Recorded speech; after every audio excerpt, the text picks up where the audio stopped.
Hello and good evening, everybody. Are you ready for the semifinals? We're gonna have tonight Ulyss go against Freritos de la Vega. The two titans meet again, and we're gonna have to see on what map they're gonna play that first game. They do have a best of three series to finish, and we do have quite a few amazing games in front of us. By the looks of it, in the lobby, we do have Phyrsos with Astikos, we do have Hazaggi and Lege. On the other side, we do have JR, Titiits, Sprig, and Bartsake on Freritos de la Vega. Good afternoon, ma'am. Linda, how are you doing tonight or today, actually? Also, Salty Capybara, good afternoon, ma'am. How are you doing? It looks like Hazaggi. Hazaggi is here. We do need to see what is he gonna be up to tonight. Is he gonna get the Civ or is he gonna get the war? Eddie Coffin, good evening, sir, and welcome. Helicopter Kicker, amazing game yesterday. That spawn of Coupe was just crazy. Nuts, I say. And we do have also Natalie 54. Hello there, ma'am. How are you doing? How are you doing? Thank you so much for the follow.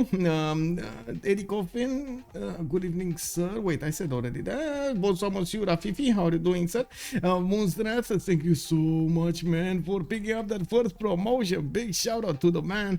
Big Z, good evening, sir, and welcome. I did see Hiding Dave. Good morning, sir. Bună dimineața, domnule. We also have True Grit showing up. Hello. Well, we're in for a treat tonight, sir. We do have this semi-finals in front of us, and I'm pretty sure the players over here are getting ready. They're putting the final checks and dots over here, and as you can see, Freritos de la Vega putting that team plus in. Also, Kalukas, thank you so much for the follow, sir, and welcome. It's actually seen. Did I miss something over here? Macallian, hello there, sir, and good evening, good evening. Bazooka Rock, also good evening, sir, and welcome. I think I covered most of it. This is a semi-final. Yes, if we take a look at the website on the Civ6 worldcup.com page, you're gonna find what we have in front of us over here. Let me actually put it up on the screen really quickly so we get this going. Give me a second over here. Give me just a second. There we go, this one. So if you take a look at the tournament tab on the results page, you're gonna see the bracket shown over here, and we do have Ulyss versus Freritos de la Vega in the semi-finals, best of three. In the lower bracket, we still have to see the results between Civ Australia and COC, and between 12 plus and Gold by Library, we do have a game. Oh my god, thank you so much. 1,000 bits, bro. Thank you so much, sir. Much appreciated. True Grit, the man. Thank you. We do have the winners between these four teams going into the other semi-finals, and then we're gonna need to see what's gonna happen over here. That's gonna be quite a matchup. Actually, wait a second. It's the winners here, and then there's gonna be they're gonna fight over here, and then we're gonna have the loser of the semi-finals going into the loser bracket, and then of course the winner is gonna go top to fight Ulyss or Freritos de la Vega, of course. Now looking at what's going on over here, and yeah, I don't get any ideas over here. I'm pretty sure we will need to see who's actually gonna get this going. It's not in the bag yet. Let me actually take a look what's going on in the pre-game ban phase. Sejong with Chandra Gupta, Saladin Vizier, and Japan Hojo Tokyo has appeared over here as have appeared as bans. Now we do have the map being chosen for them. That is gonna be Pangea, Standard Regis, and let me actually click buttons over here so I get this going on the screen, so we get okay, this going. Pangea, Standard Regis. Be careful. This is gonna be quite a war map over here. We're gonna see them poke at each other from the beginning of the game. We will see what kind of civilizations they're gonna pick. There is a decent amount of chance that they're gonna get somebody swimming on the map, depending on how the map will generate. We do have quite a few options for them to choose from, and I'm pretty sure depending on what kind of civilizations they're gonna play in, of course the spawn bias will differ. Now we do have First ban over here, looks like Hungary got banned first by Team Ulyss, and then we do have in the next one Khmer being taken away from their options. So okay, so Phyrsos with Astikos, Hazaggi and Lege on Ulyss' side, JR, Titiits, Sprig and Bartsake coming up for Freritos de la Vega. Let me actually see. Okay, they're taking down Lege's civilizations. He's getting targeted. And also, let's see, it's a big map. Yeah, hope so. Also, Hojo banned already. Yeah, he did. They're target banning Lege over here, not allowing him to actually play something he wants. He's very, very upset about that. It is what it is. Yesterday, we've seen Lege do the Khmerian way, and he did quite well in the training game. Not to mention, we have seen Astikos try to do the coupe over here, and I know, Ave Machiavelli, if you're here, sir, I'm sorry, I have to say it. He knows. Yes, he knows. Astikos knows. We do have Tamar being picked up as a third ban, and 3 more choices for them to take away from the game. Then we're gonna see the 4 picks, and then we're gonna see the 4 bans. On the standard Regis Pangea, you do have the mountains spawning across those continent splits, and there will be quite a few one-tail chokes, or I guess pathways, narrow pathways they will need to go through, which does sometimes give you the chance to actually defend quite well. Now, it's not a given, and of course we've seen multiple Pangeas spawns, or I should say map generations entirely, which were putting the players in sort of a pickle. Unfortunately, sometimes you do get like some weird peninsula somewhere. You do get like lines of crossover there, which do end up being quite weirdly shaped, and at the same time the players might actually figure well, they're gonna be too close to each other. There's so many possibilities, and we do have another ban over here. Greece Gorgo got taken away from their options. Are we seeing a Christina pick? We might. I mean, if they're not banning it, they might as well pick it, right? We do have Zulu also taken down over here, and I gotta say, there's still Coupe in the on the map, and there's still Sweden on the map. I don't know, man, especially after what we've seen being played out from COC. It kind of felt like they kind of need to take out Sweden. Maybe they're so confident that they're gonna get the defense against Sweden. They don't care, Somebody picks Sweden, somebody picks Pericles, somebody, it is what it is. It's we're gonna need to see if they do manage to do that.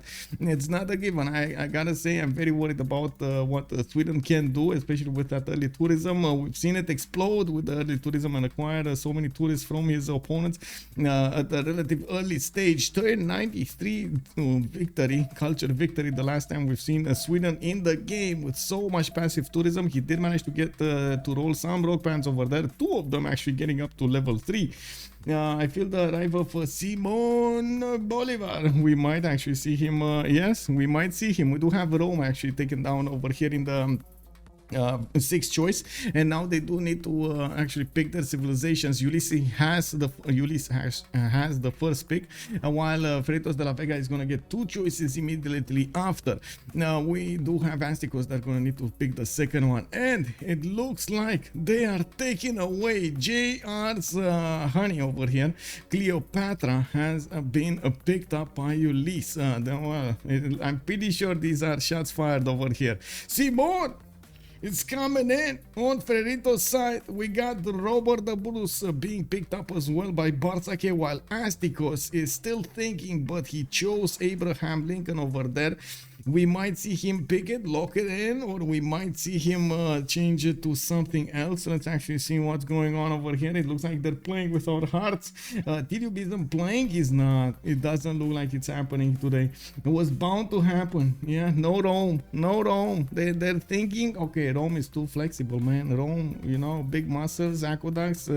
They're actually making their people do showers and get baths. I mean, wow, how is that? How can that be? Terry not Lincoln? No, he gonna go for Cyrus. He's actually saying, you know what, guys? I know Cyrus has been disrespected by the BBG team. He has been shoved aside over there by all of the community. but I'm gonna show you the way. I'm gonna show you the Cyrus power.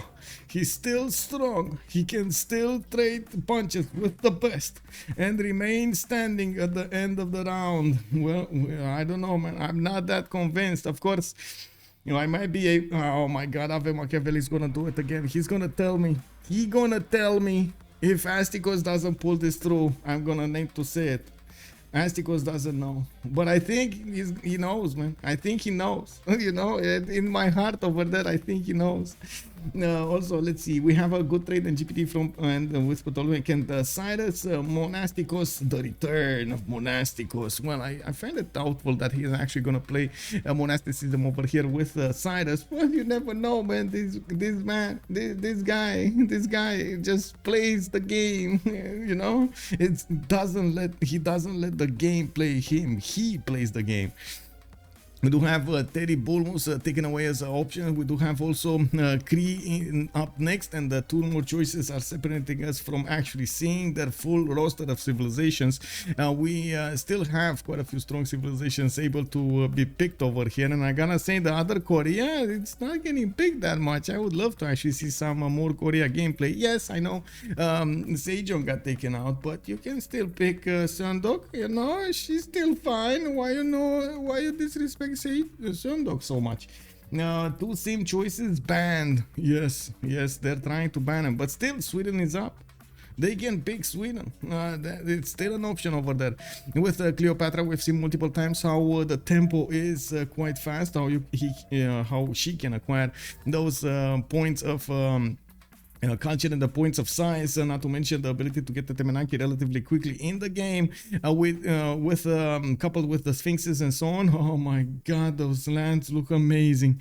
We do have Abe Lincoln taken down, and then Nader Shah, the other brother from another mother over here of Persia. He's not gonna be allowed in the games. They don't want to see two Persias throwing spears all over the game here. We do have also, of course, Abe Lincoln with a big powerhouse of industrial zones that is not gonna be up here. We do have Titiits that needs to pick for Freritos de la Vega civilization here. Their third option, they already have Robert the Bruce and Simon Bolivar. We might actually see something with more punch over here on Titiits. I'm very curious what is he thinking of. Now, we don't have a coastal civilization at all at the moment, but as usual on the Pangea map, you don't see that many coastals. Still, Spain is available, and if they do manage to get two civilizations on the same coast, of course, next to Spain, that could be an option, but no, they're going for a much more, comfort pick over here. Catherine de Medici gonna go for the Black Queen. Okay, very nice. Titiits over here is gonna get the benefits of some Guard Imperials, the extra diplomatic visibility from the beginning, and the ability to get a spy with a promotion at the castle's technology. Not bad at all. I think they banned Abe, not Chandra. Yes, they banned Abe. It's Abe Lincoln over here. It's not Chandragupta. Yes, Chandragupta is still available. Ooh. Is he gonna lock it in? He's actually gonna pick Coupe. Guys, is he gonna do it again? Are we gonna see Astikos play with Coupe? He gonna do? Oh, come on. He's thinking. They're definitely debating between them. Like, can we do this or can we not do this? They're picking Gandhi. Okay, not Coupe. They don't want to do the Coupe. I think they found it a little bit too RNG. You don't know exactly what you're going to spawn, especially if you're going to be close to an opponent or not. Do you have that power? Do you know? Or do you not? Does he actually have the option to go against an opponent? Is he not? And if he's gonna have enough land, he can't really go and take away land from your allies. It's not cool to do that. You gotta give as much possible space to your allies as as you can to actually get those benefits. Gandhi, though, it's a very strong option. We've seen multiple times how wasn't Bulmus being banned over here? I think it was banned. And I think Teddy Bulimusi over here, it was banned. Come on, let's go for something else. Maybe. 7 seconds. The Rough Rider. He got in, and I gotta say, look at the aggression coming out from these civilizations here. All of them. Oh my god, all of them. Well, I guess Robert the Bruce is kind of a peacemonger here, but everybody else. will have some kind of a war ability. We do need to see how JR is gonna finish this draft, and I mean, I hope he's not gonna pick goal or something. Gandhi nukes plus Teddy nukes, yes, and of course Teddy Roosevelt, to talk a little bit about him, he does have a mean timing when it comes to the courses, not to mention can follow up with Rough Riders up next. We do have him with big power spike when it comes to the late game tourism if he does get his film studios, and we're going to need to see if the game will actually get to that part of the... Let me actually switch a little bit over here. How did this get here? Oh my god, man, I'm sorry. So much stuff over here on the screen. Both Cleopatras in the game. Yes, they did it. They did it. They picked the other Cleopatra as well. We're gonna see with those Mariano Cheretaches what's gonna happen. We might actually even see them trying to get as quickly as possible that Lady of the Reeds and Marshes, so they deny the opportunity from their opponents to pick it up. Wait, is that a different? Yes, that is a different team. Like the two Cleopatras, they're being put above Simon Bolivar. They're both going to be in the top slots with Phyrsos getting the benefits of Ptolmaic. Bartsake is going to get the Egyptian bonuses. We do need to check 0MS really quickly, and then we're going to keep on following up what's going on over here. Yes, it's fine. We do have Robert the Bruce on Titiits. Astikos is going to play with Cyrus. GR with Catherine de Medici, the Black Queen, Hazaggi on Teddy Roosevelt, the Rough Rider, Lege on Gandhi, and Sprig on Simon Bolivar. Very nice, by the way. Simon Bolivar doesn't really need to be competitive when it comes to those generals. He's gonna get them anyway, and of course when we're gonna see the Llaneros, that might be a moment for tears from his opponents. We do need to see what he's gonna do also with 4 movement scouts, and if he does manage to snatch some builders, get some settlers. I'm pretty sure these players are gonna be quite experienced, and I'm pretty sure they will try to deny the opportunity from their opponents to do just that. Then we do need to see, okay, JR is saying the ridge is not wrong. We do have them choosing the options over here. We do have, of course, also capitals only city center yields. Okay.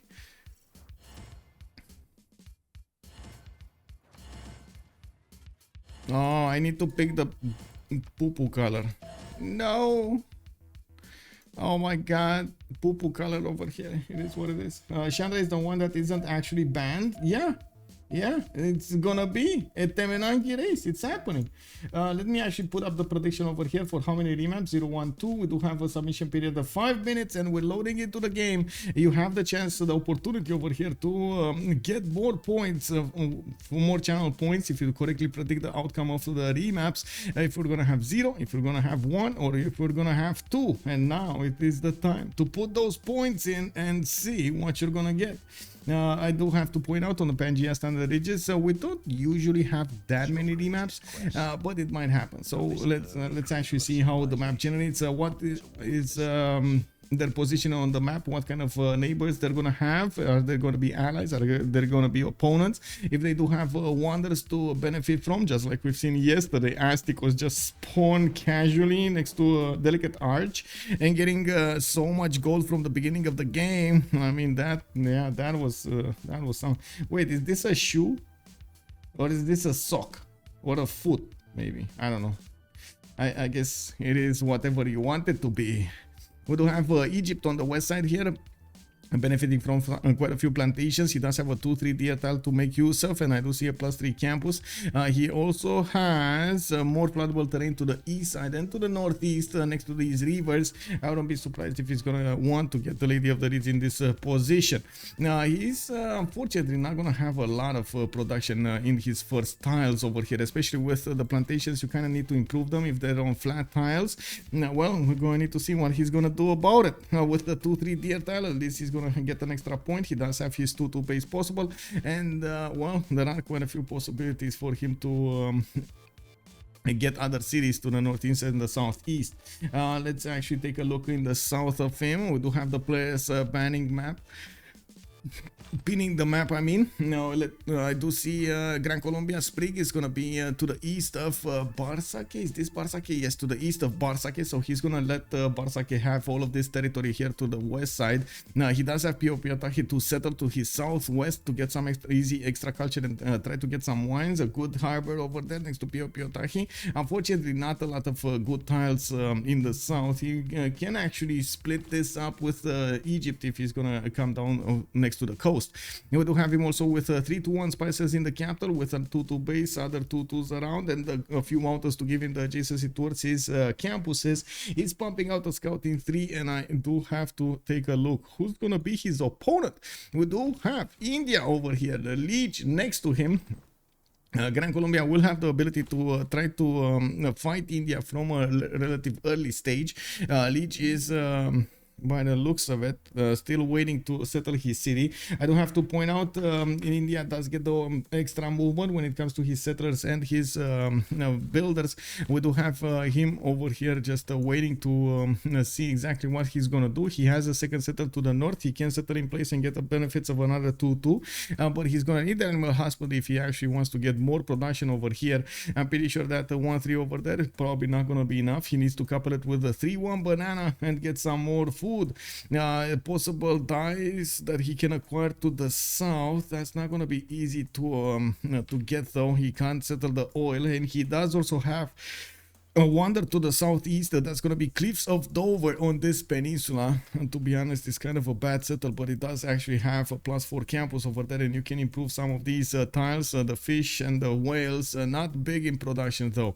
He did settle in place, getting his own 2-2, and started working on a scout. To the north, we do have Scotland next to Mount Vesuvius with his own 3-1 spice tiles. He's gonna get the opportunity to settle right to the northwest of the silk tile, and of course when Mount Vesuvius is going to explode, he's going to also get the benefits of the extra volcanic soil that is going to generate over here, just sprinkled on these tiles around Mount Vesuvius. We do have a 2-3 tiles to the southwest of that wonder, and I do see multiple other settlers can be acquired to the east, to the north, to the west, to the south. No problems for him. I'm actually very curious, can they set up coastal trade routes over here? So Sterling is actually going to be an opponent of India, not going to be a coastal trade route. Maybe over here, that's so far away actually to get the coastal trade routes with Egypt, but anyway, we'll see. Moving to the east side, we do have Egypt past the mountains over here. He is also going to be to the south, to the north of Astikos. They are allied, and by the looks of it, he's going to get his floodable terrain tiles over here. Phyrsos with Ptolmaic. He's not going to have that many resources on this river. He only has this rice tile that he could actually get some extra culture from. That's about it. He does have a lot of 2-2s actually. He doesn't need to spend that much gold to actually acquire them. Has more cities on 2-2 tiles to the northwest, and I do see he's gonna have a possible settle on the tobacco if he actually moves to the east 1 tile.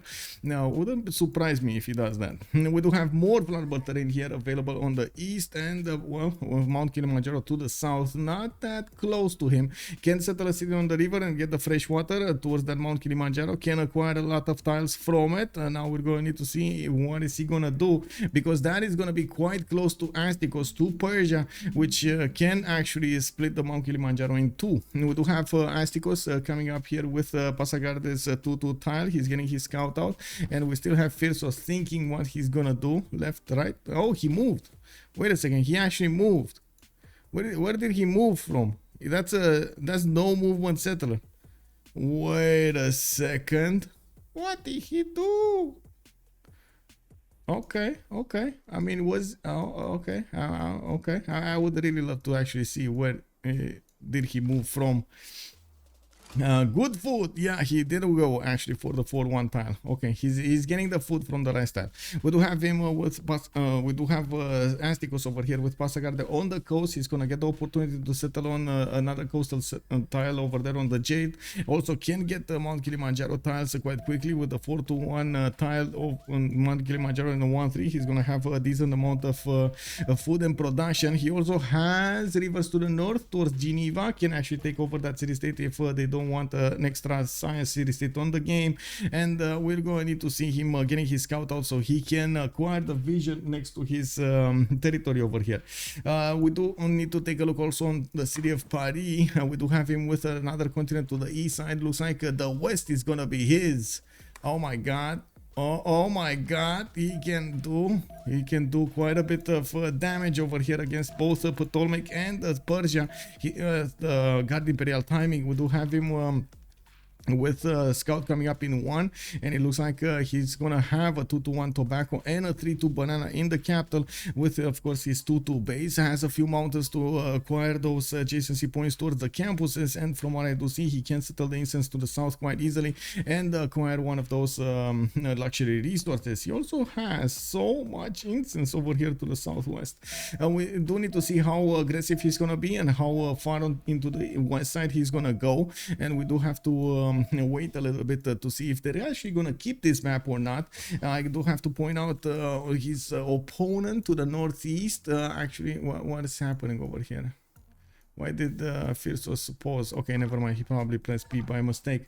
Now we do have America actually to the northeast. That's gonna be an opponent of JR, but also he's gonna be very, very far away to actually be how to say, at the correct moment in time to stop any kind of tears from happening. Now America, yes, he's gonna have a lot of land to sim here. We will need to see how Hazaggi is gonna try to play this out if they do keep this map.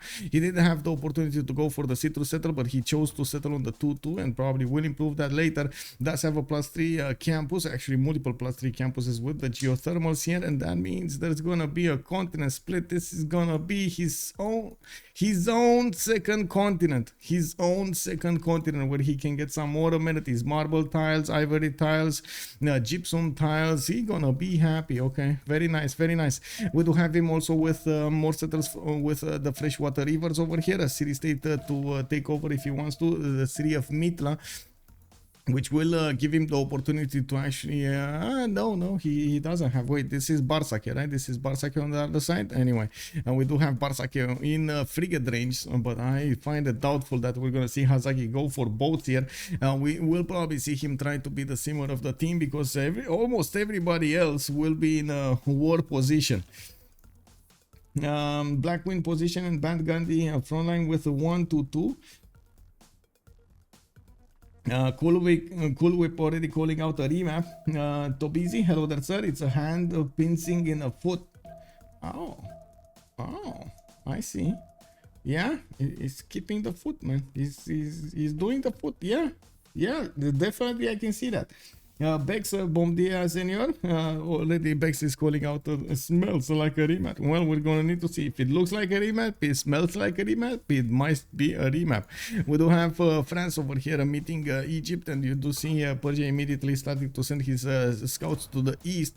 Now, we do have Mount Kilimanjaro being discovered, and we do have the first holy site in the game placed down by the city of Delhi, and we do have the settler coming up in 110, and he should, no, he doesn't actually have yet the vision on Bogota. He doesn't know yet. He needs one more turn to actually go on to the spy style, but he's probably going to want the hut. I might not see it. If he doesn't move directly here, he might not see it. I mean, he should see it next turn. If he moves here, he should see it next turn. Anyway, we're gonna need to take a look at that. We do have also Scotland meeting the Egyptian warrior. Looks like he's gonna try to block him from getting to him. Scotland did actually meet Mount Vesuvius to the northwest, and he does have a settler coming up in 1. He's probably gonna go to the north. We do have Bartsake also putting his settler over here, actually inland, towards Bogota, and I do really want to check if Lege is gonna know, because there's nobody else in this position that actually knows what's going on. He will get the vision. He will get the vision on the tiles of the tiny border of Gran Colombia. He's gonna know he's gonna need to fight Sprig for the remainder of the game if they actually play this. India is moving with a 4 settler to the west side, and we do have another settler coming up in 6 turns. He did put that holy site next to a volcano which might explode, and we do need to see if he's gonna survive all of that lava. We do have him also just waiting over there for the remap condition. Looks like like Egypt is declaring war, and we do need to see. Okay, he's moving south. He definitely wants to move south. He wants it. Okay. Bonsoir, Monsieur Andireo. Bienvenue. Also, some people have a private garden. Hazaggi has a private continent. Yeah, exactly, right? He's privileged. Privileged. Right there. Hey, guys, did you know how the French administration, the government actually looked at people from France that had pools? They didn't go by foot. They actually looked at Google Maps. Oh my god. What is this, man? People using Google Maps now to actually take a look at this. Oh, Lege, yeah, Lege actually did put something here. Is he gonna get counter voted by his teammates? That's the question. That is the question, right? Is he gonna be the only yes and his teammates are gonna be no? Or is the full team gonna say yes?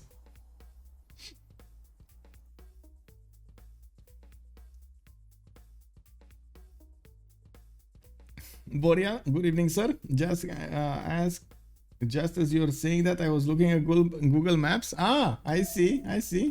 Did people aren't worried for that? Yeah. Well, yeah, I mean, I don't know. I understand in France, actually, you need to pay extra taxes for pools.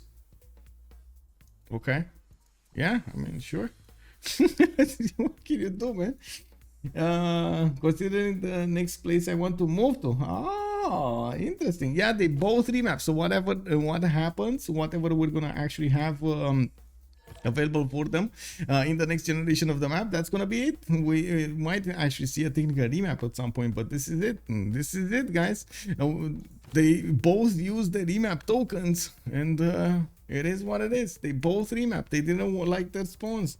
I gotta say, with Hazaggi being so far away, and especially with Teddy Rough Rider, they probably didn't feel comfortable. Looks like Hazaggi did also take a builder over here from Mita, bullied it a little bit. Now, we did have JR able to actually attack into two opponents to the west side, Akhenaten and Pasa got this capital. Well, Scotland was relatively okay here to the northwest. He was kind of far away from his opponents, not far away from his allies. Colombia to the southwest could definitely try to take out Ngazargamu, or Scotland try to take out Ngazargamu at some point, but that's not gonna be it. We actually can finish the prediction over here with one remap. That's the result. A +6 foot tile next to Killy. Yes, if there was a bet today, I would win. A bet today, I would. Yeah, plus. Now, also, Boreal, did you actually make up your mind where you want to move? Can you tell us? Or is it a secret? Are you going to move and then tell us? Or how is this working? How is this working? Oh my god. Guys, the last map was actually a hand pincer in a foot, right? That was the best idea we had. This one is, I guess, a shoe of a woman, maybe the entire foot, I don't know. And then there's something sticking out. What the? Yeah, no. There's something sticking out, bro. I don't know. Is this a feather? Is this a feather between the toes? Is that what's happening? That's quite a high heel. Yes, that's a high heel, right? Yes. I'm thinking the same. But what is this? Is this the feather of between the toes, or is this something else? You know. Crazy stiletto. Yeah. Oh, I see what it is, man. They're she's trying to write with her toes, wearing a high heel. That's some new meta right here. I gotta say, this is some new meta. And you know what? I wanna see who's actually trying to keep. Oh, it's gonna be Lege. It's gonna be Lege and Gran Colombia. Oh my god.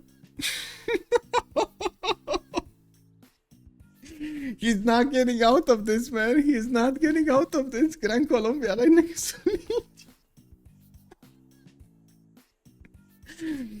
He wanted immediately to get out of the range of Gran Colombia. Gran Colombia said, where are you going, bro? I come with you. Oh man, Gran Colombia over here, Sprig. Well, we're gonna talk about him, but first let's actually take a look at Egypt over here. Bartsake is still to the northwest side. He's on top of the foot over here, and by the looks of it, we will see him with a lot more flatboard terrain in his first city center. He does have the option to go and settle a city to the north, actually 2 cities to the northwest, and I do see he's gonna have a decent amount of fresh water from the other settlers. I'm a bit confused why we don't actually start over here. Okay, there we go. Yeah, thank you, Mr. BBS. Yes, exactly, right? Well, we're gonna need to see. We do have Bartsake coming up over here with quite a few of these weak tiles. It doesn't look like he's gonna have the benefits of iron in the third ring, but we don't know yet exactly where is he gonna want to settle. He doesn't have any 2-2s in his immediate vicinity, and he's definitely gonna need to get one of those 1-3s up there, or at least the sheep tile for the 2-2. We do have him with possibilities to settle around 3 cities over here on this river, 1 and a 2. He's probably gonna get that to the north over there, and of course a lot of fresh water from his other rivers on the south, on the east side, to the north, to the west. He also has horses in the third ring of his settler right now, but it's not a given that he's actually going to want to settle here. To be honest, I wouldn't be surprised if he's going to move one tile to the north on the wheat tile. Now we do also see Persia to the south, and that's going to be Astikos, and he will be the opponent of Bartsake. We might see some of those Marianos try to fight the Immortals this game, which, to be honest, it's going to be quite a treat. Quite a treat over here. He won't get the Demenanki if he does that, if he goes where? Or the Great Path at the intersection of both rivers. That doesn't work, actually. I would love to actually see the Great Path work, but it for both rivers, but it only works on one. Also, Pizarro, hello there, sir. Good evening, good evening. Pollux, hey, how are you doing, sir? She's painting her nails in the hills. Yeah, exactly. You know, there's a new meta over there. New meta of painting hills. We do have a racket that's settled in place. He's going to get his 2-2 base. He does have a scout coming up in 3. And he definitely needs to get some gold from his teammates. He's probably going to ask for it as soon as possible so he can get a 2-2 going. Now, he could actually buy the sugar tile if he wants to and then couple it with the 1-3, but it's not easy gold for them. We do have a Passagarde also coming up with a third ring iron tile to the west side, has his 2-2 base and multiple other 2-2s around him. I do see he has easy settles to the northwest and the northeast to get some other tiles working. I say easy settles, but this is kind of a bad settle. He's probably going to need to move a little bit further to get the maze tile and have other 2-2s. He could try to get a builder from Mitla again, and we do need to see if Astikos is going to get all of these huts before the mighty Egyptian warrior is going to come down from the north of this map and will take down his opponent. We do have a scout coming up from Passagarde in 2 turns. The game has started. Rambling Man, the birthday boy. Hello there, sir, and welcome. Happy birthday to you, Rambling Man 420. Also, missing you in Bucharest, but I've been busy during summer in Barcelona, but I missed some of your great Civ streams. Welcome back, sir, and of course, I do hope you had a wonderful time over there in Barcelona. And it's good to be busy, you know. Time flies, man, and to be honest, time flies so fast right now.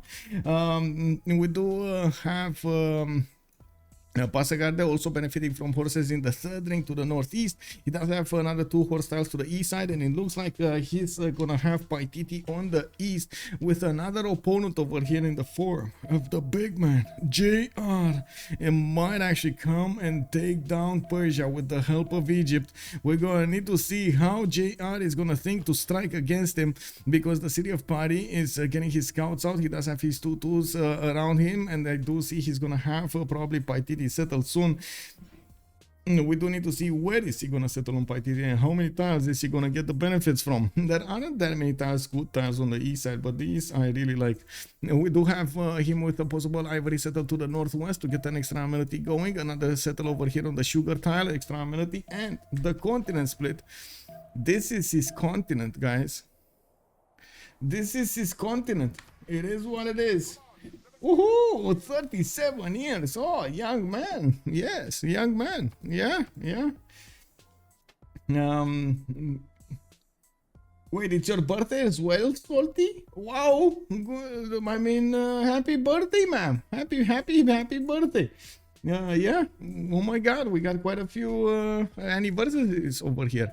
We do have the city of Paris coming up with a horse tile in the south, with the 3 tiles south. He can actually get another one to the northwest, and he's probably gonna settle next to it or about there. We do have him with a possible settle on the Citrus if he wants to, and I do see his iron is gonna be quite close. He also has pretty good chateaus with these luxury resources being next to the rivers. He's gonna get those extra bonuses towards the chateaus. Not bad at all. We do have him with a mountain range to the east side that's gonna block him from actually settling a lot of cities, and to the north, of course, he does have America Hazaggi to take care of. That's gonna be his opponent, and he needs to be careful about the north. Hazaggi coming up here with his 2-2 base. He does have some pigs in the capital with truffle tiles. I do see a settle coming up in 5 geothermal settles on the west side with a triple continent split over here. We're gonna have quite a bit of extra adjacency towards his campuses. He does have a diamond settle over here to the south, and it does seem like he's gonna have so much fresh water all over the place. He gonna be salmon. He's also gonna be next to Phyrsos. Yeah, next to Phyrsos, and they are allies, and they're gonna get to trade over here. Now we don't have coastal trade routes for them, but I'm pretty sure that they're gonna try to make all of the benefits from the internals before they're gonna get any externals. E1 did get settled on a 4-1 tile, and it looks like he also had to spend a lot of gold to acquire all of these 2-2s around him. He's already 3 Pope with a settler coming up in 2 turns. We do need to see if he's actually going. He going. Both Phyrsos and Bartsake getting writing in 3 turns. They definitely want a Temenaki over here for the science and the culture in the lands. And there's gonna be a race for whoever gets that Lady of the Reeds and Marshes and snatches it away from their opponents. Now we do have Iuno getting over here iron in the 3rd ring. Looks like he actually moved to the north because he does have the horses in the 4th ring. He's not gonna get them unless he actually puts a city there in the south or in the west. We do have him also with some extra amenities here. Cotton, we do have some honey tiles, and I do see tea tiles to the south. Now I do see also he's gonna be on the same continent of silk. Okay, so those are his 4 amenities. Not a lot of floodable terrain more than this. He does have Mount Vesuvius to the north, and of course on the west of Mogadishu, but this is gonna be impressive. If he gets a Temenaki here with all of those sphinxes, this is gonna be impressive. We're gonna need to see if he's gonna have the production for that. Racketed over here, as you can see, is trying to get a settler out in 1, and he did get a sugar tile and deer tile to work that 1-3. Bartsake is also gonna have a lot of floodable terrain to benefit from, but I gotta say it's a little less than Ptolmaic is gonna have. So 11 turns here, and let's see it happening. Is it happening? It's happening, right? Oh no, he has one more turn. He has one more turn. Bartsake is ahead. Okay, we're back, and I hope this time it's actually gonna work. Yeah, sorry for that. Okay. Now it's fine. Is it fine? I was putting the prediction up over here for who's gonna get this going. Just put a plus in, or say something that the stream is back, and of course we don't have a stable connection. It still says unstable here on Twitch, but hopefully it's gonna finish, or it's gonna be good. We do have Iunu coming up with Temenaki in 8 turns, and it looks like on the other side we do have 10 turns for Racketet. Bartsake is getting a builder to chop it, and we do have the war prediction. Oh my god, the war declaration has been sent. Temenaki actually finishing in 6 here, and with 7 in here. No builder for Egypt, for Phyrsos. Oh my god, it's happening. He might actually get it. Is he gonna chop it? He needs mining. He needs mining. He got mining, or he's gonna need 3 turns for mining. I don't know. Anyway, everything good, guys? No? Are we good? Are we good? Plus? Everything good? Is it good now? I need to know. I need to know if it's fine. Can we have the team name on the upper bar? It's hard to track. Yes, Alfred G 2000. Good evening, sir. Penguin. Good evening, sir. And thank you so much for saying it is. Architects, yeah, thank you so much, sir. Also, Ave Machiavelli, good evening, sir. Let's actually see the team labels really quickly. I'm going to put them up over here. On the left side, we do have Freritos. And on the right side, we do have Team Ulyss. Oh, actually, I had the name ready from yesterday. Perfect. Okay, there we go. Okay, so everything is fine on the stream. No more lags. Okay, finally. Whew, plus. We do have Temenaki being chopped once, 3 turns to get it, and it looks like he's going to need to switch to the other 1-3 tile to keep the production going. There is a builder coming up from Phyrsos, but it is getting stopped by the Scottish scout to go to the south. He's going to get to the north over there and going to try to get the chop going. He still needs 2 more turns to get the chop going to the north, while this is probably going to be finished next time. Bartsake with the builder that has already moved on the chop, and you do see it in the forest over there. Is he might get it. He might get it. Also, we can safely say that Egypt will get the Temenaki. Yes, exactly. Egypt will get the Temenaki. Ave Machiavelli also making a comment here, sort of improvement for geothermal before the power plant, like an onsen or something. Make it give amenities and gold, maybe. Interesting. I'm not sure exactly what it could do, but yeah, maybe. We do have alcohol also in the chat. Hello there, sir, and good evening. Okay, Bartsake, let's go. You gotta chop it. Oh, I see. Phyrsos actually did build a Sphinx. He's not trusting his abilities to get Temenaki anymore. 5 turns to finish, and it doesn't look like he's gonna get it. His ally over here is still waiting. We do have 30 seconds out of this turn, and we're gonna need to see if he's gonna get it over here. All of this land is gonna become amazing for the series of Bartsake. He does have right now 5 science with 2 culture. Did get the chop in Rakedet, and he's gonna be 1 turn away from that Temenaki. He's gonna get it. It's safe to say that he's gonna get it. Did we finish the prediction? Yes. Let's see who's gonna get the Temenaki. Bartsake.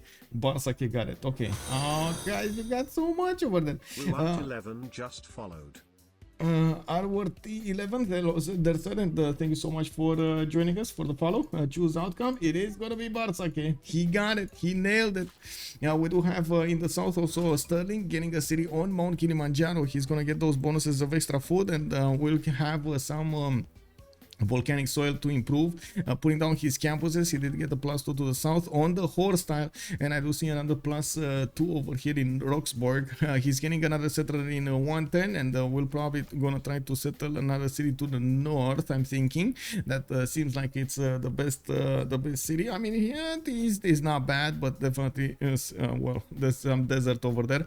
Now we do have also Scotland trying to figure out exactly what Egypt wants with him. Phyrsos is putting some of these warriors in front of him, and you do see there's a scout coming through the forest towards the capital city of Sterling, where there is a settler popping out next turn. We do have the city of Sterling also benefiting from iron in the 2nd ring and in the 3rd ring, and not to mention Roxburgh does have 3 iron tiles to benefit from. Whoa, that's so much iron. 3 tiles in both cities. That's 6 iron tiles in the first 2 cities. Are you kidding me? 6 iron tiles. That is insane. Also, Black KQB, thank you so much for the follow, sir, and welcome to the stream. He's also choosing to go for monuments. I did not see about that Egyptian scout. I do have to point out Phyrsos doesn't have the promotion for the hills, so he can't move that fast. I'm pretty sure the settler is going to be just as fast as the scout over here if they're not going to be on flat land. Yeah, we do need to take a look how Egypt is finding this. It looks like India is starting to meet the Gran Colombian units, and he's now gonna know that he's gonna be in a cage fight against Gran Colombia.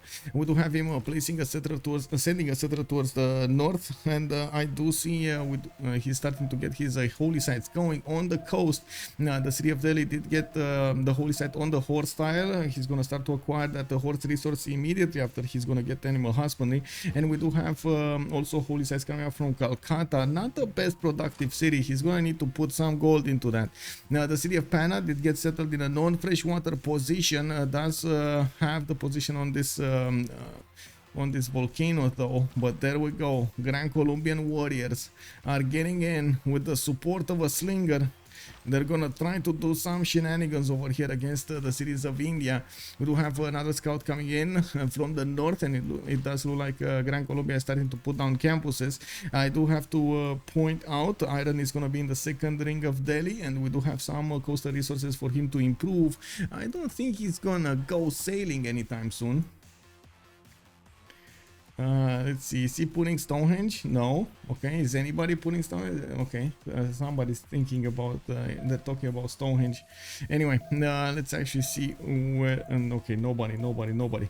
Okay. So we do have one more ship to take a look at. Gran Colombia coming up with his campuses. That's a +2 to the northwest of Bogota. He's gonna get his third settle next to his silk tile and next to a horse. That's actually gonna be in the initial tiles of the city in the north. He does have iron somewhere. No, let's see. Actually, put the city on the campus on the iron. I don't see iron. Oh no, never mind. I'm blind. He has an iron tile on the third ring in the east side. Okay, never mind. Gran Colombia looking like barbarians. Yes. I think Sprig is gonna feel like a barbarian. Look at that. He's getting the slingers to start to attack Pana. He can put it under siege soon. He needs to get the scout over and he needs to reposition this warrior. Looks like the warrior is not doing that much damage against the city center, and there is a possibility that India will get some. Will get some gold from his teammates. They do have 20, 26, and 10, and they already started shooting the city center. The slinger is starting to acquire promotions. The warrior is starting to attack the city center. There's another scout coming up from the north, and it looks like the city is still not under siege. Oh, but it is getting damaged. We do have the possibility for Lege to actually. Whoa, wait, they don't have the possibility. That's 58 plus 18. He does and +5 actually. Plus 18 plus 5. They actually don't have enough gold. Kick W.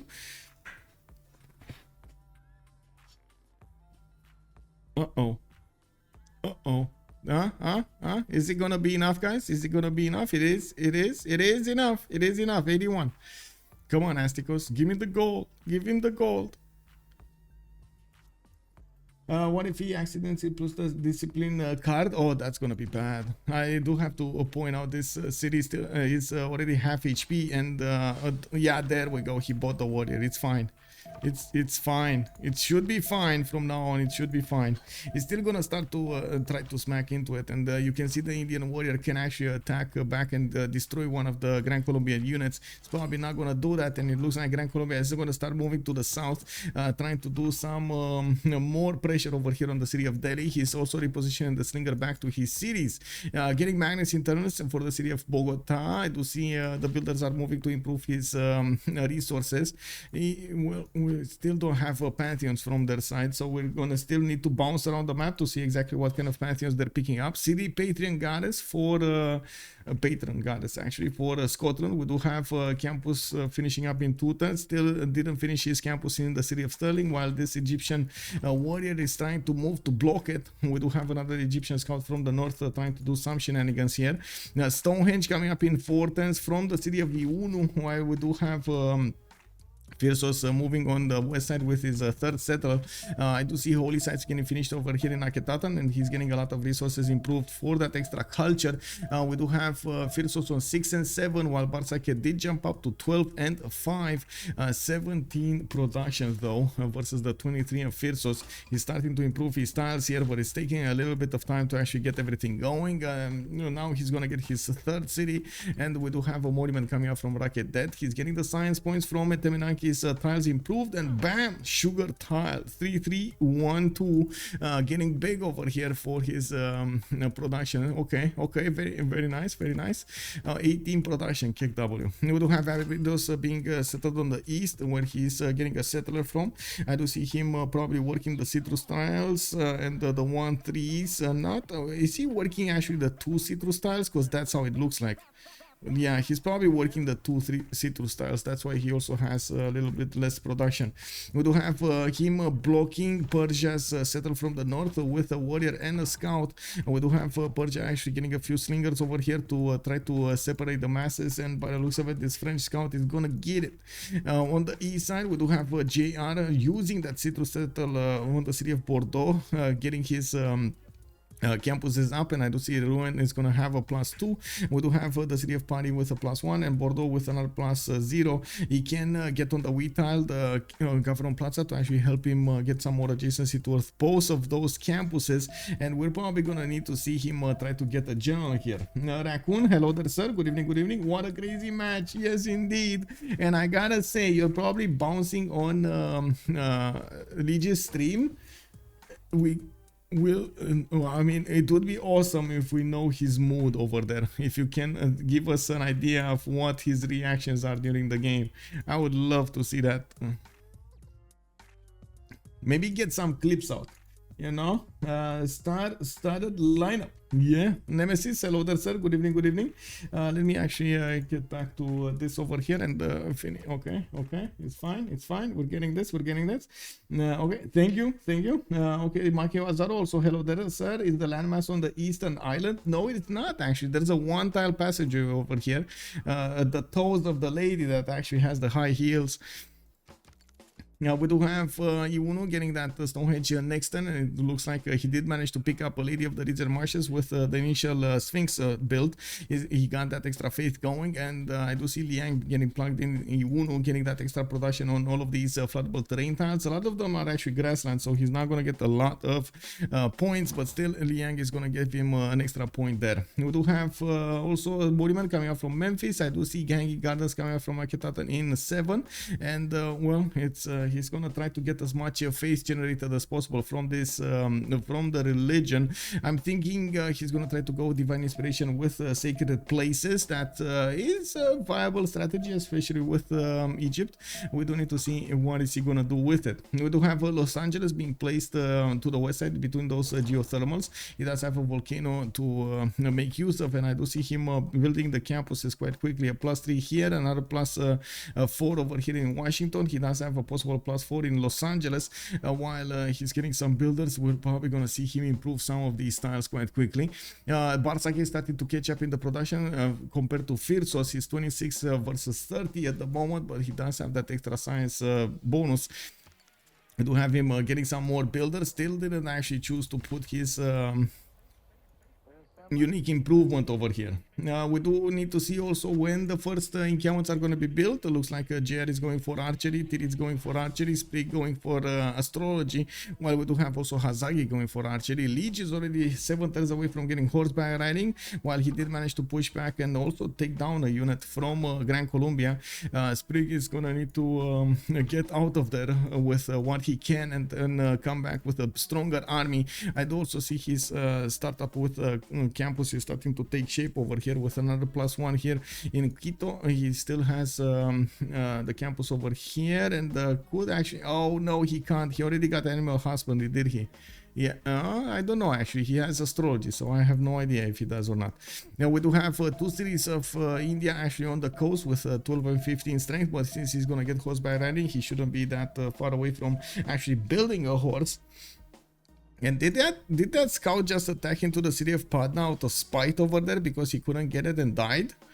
Oh my god. Okay, we got Moksha coming up in Delhi. He's starting to acquire the Faith Pattern and also the Great Prophet points a turn. And by the looks of it, let's take a look at the city-states. We do have a first religion to talk about. Divine Inspiration and Sacred Places. Yeah, there we go. He's getting the points in from these wonders. Gonna get the second one in Akhenaten soon. I do have to point out in the city-state screen, we do have Valletta with the Preslav and the Cat coming up for the military bonuses. We do have Ayutthaya and Rapa Nui coming up for the culture. Vatican City with Yerevan will be the ones providing the religious bonuses, and I'm pretty sure India is going to be quite happy about this.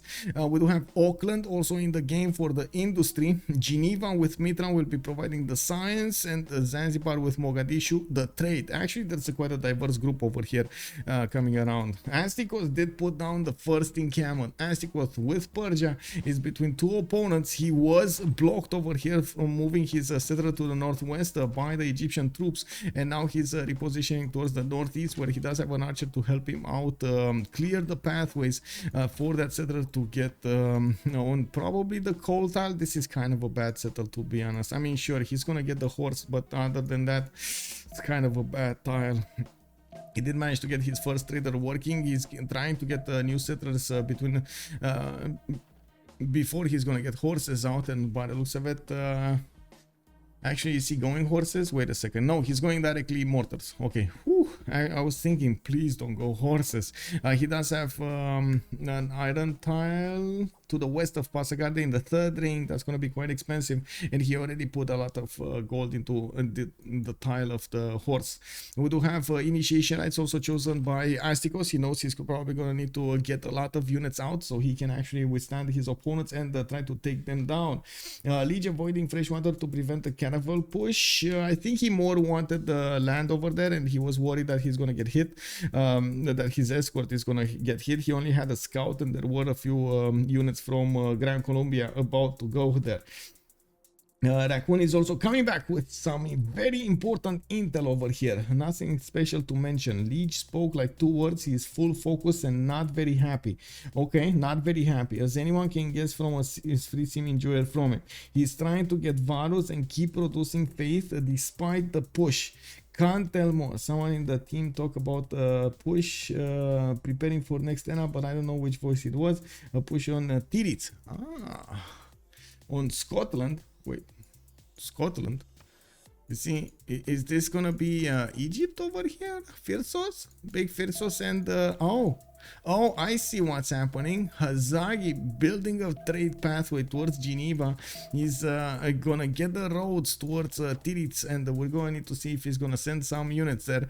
Now he's also gonna require a general. We are 4 turns away from the first era, and we do have everybody over here, actually almost everybody from Freritos de la Vega going for horseback riding. Bartsake is 3 turns, Titiits is 5. We got JR on 7, while Hazaggi is going to be 3 turns away from getting his own horseback riding. Astikos is 8 turns away from getting iron working. It does look like on the other side, Sprig is going for harbors. We do have campus coming up from Cuenca, and I do see he did pick up God of the Sea.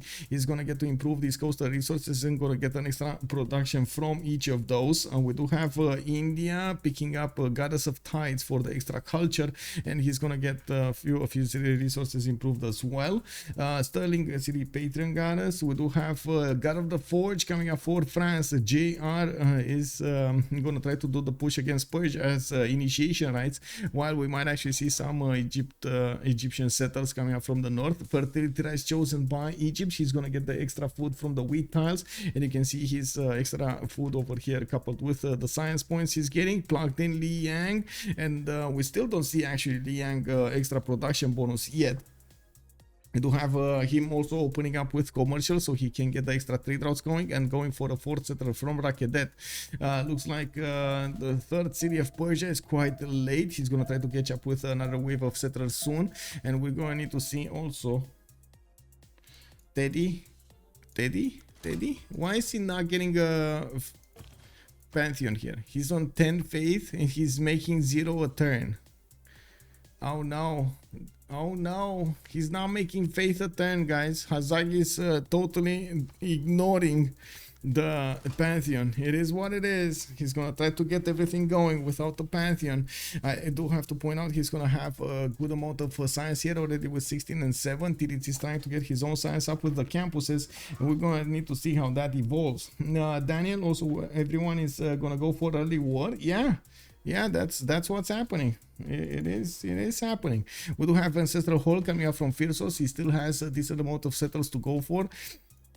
I do see at least 2 of them to the south, 1 of them to the west, and 2 of them to the north towards Mount Vesuvius. While on the west side, we do have Egypt also with quite a few settles over here. He's probably going to get another Sphinx for the extra culture and faith. Is already on 17 science with 11 culture, but then Phyrsos is on 21. We did have Governor Liang plugged in, and by the looks of it, we don't have a moksha here. Actually, Phyrsos getting that extra culture from all of his Sphinxes built, 1, 2, 3, and the resources, 1, 2, 3, 4 resources benefiting him. Not bad.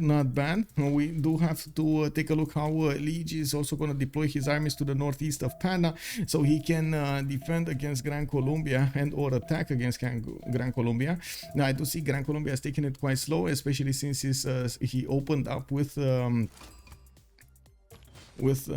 harbors. Looks like that's going to give enough time for India to actually catch up. India getting a 12 faith at 10 with 11 science and 9 culture. It's probably going to want to choose a monumentality goldenish. Getting the culture from Goddess of Tides is actually quite important here. And I do see his he did already manage to build the road between the city of Patna and Delhi with his initial trade route. Use Moksha in the capital city. He's probably going to get that extra point of culture for each population level, while his units are getting attacked over here by a Gran Colombian archer. He might actually need to keep on running around Ikil so he doesn't actually die here. Oh my god, this wonder, this hole in the ground over here. We do have another settler coming up from Bogota. We do have builders able to chop. I'm actually quite curious if he is going to chop or just improve his silk tiles. He does have a few more fish resources to improve, and of course crabs over here to the east of Quito, while he does have 2 more settlers to the northeast. He's also going to have 2 more settlers to the southwest, getting him to a 7th city total, while India is going to need to settle all of this south side. He does have Valletta to take out, which is not really a good city. Not enough production in the city center to actually make it worth. Actually, to be honest, it's kind of bad for India. He has 2 more settlers and that's about it. Maybe another one. This is a +6 campus. This is a +6 campus, guys. Okay, I mean, he does need to... Oh my god. The one tile that he can settle is a +6 campus. Oh my god, man. Khyber, hello there, sir. Can you show pantheons, please? I just did go for, especially for Simon, India and Persia. Simon did go for God of the Sea. He's getting his extra production from the coastal tiles. India did go for, let's see, Goddess of Tides, so he gets the extra culture. And what did you ask? The third one, let me see, where is it? In Persia went initiation rights. Persia went initiation rights. We do have Astikos putting some archers to the east side over here. I'm getting messaged and I do need to turn this off, by the way. We're going to need to see. Okay. Okay. We do have him at the moment not actually getting disturbed by his opponent.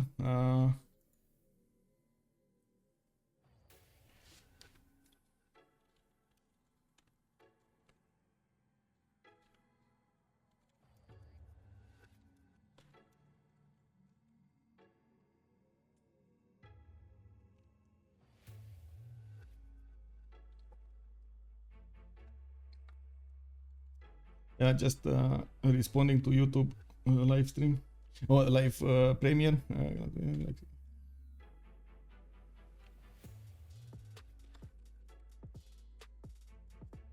Okay, there we go.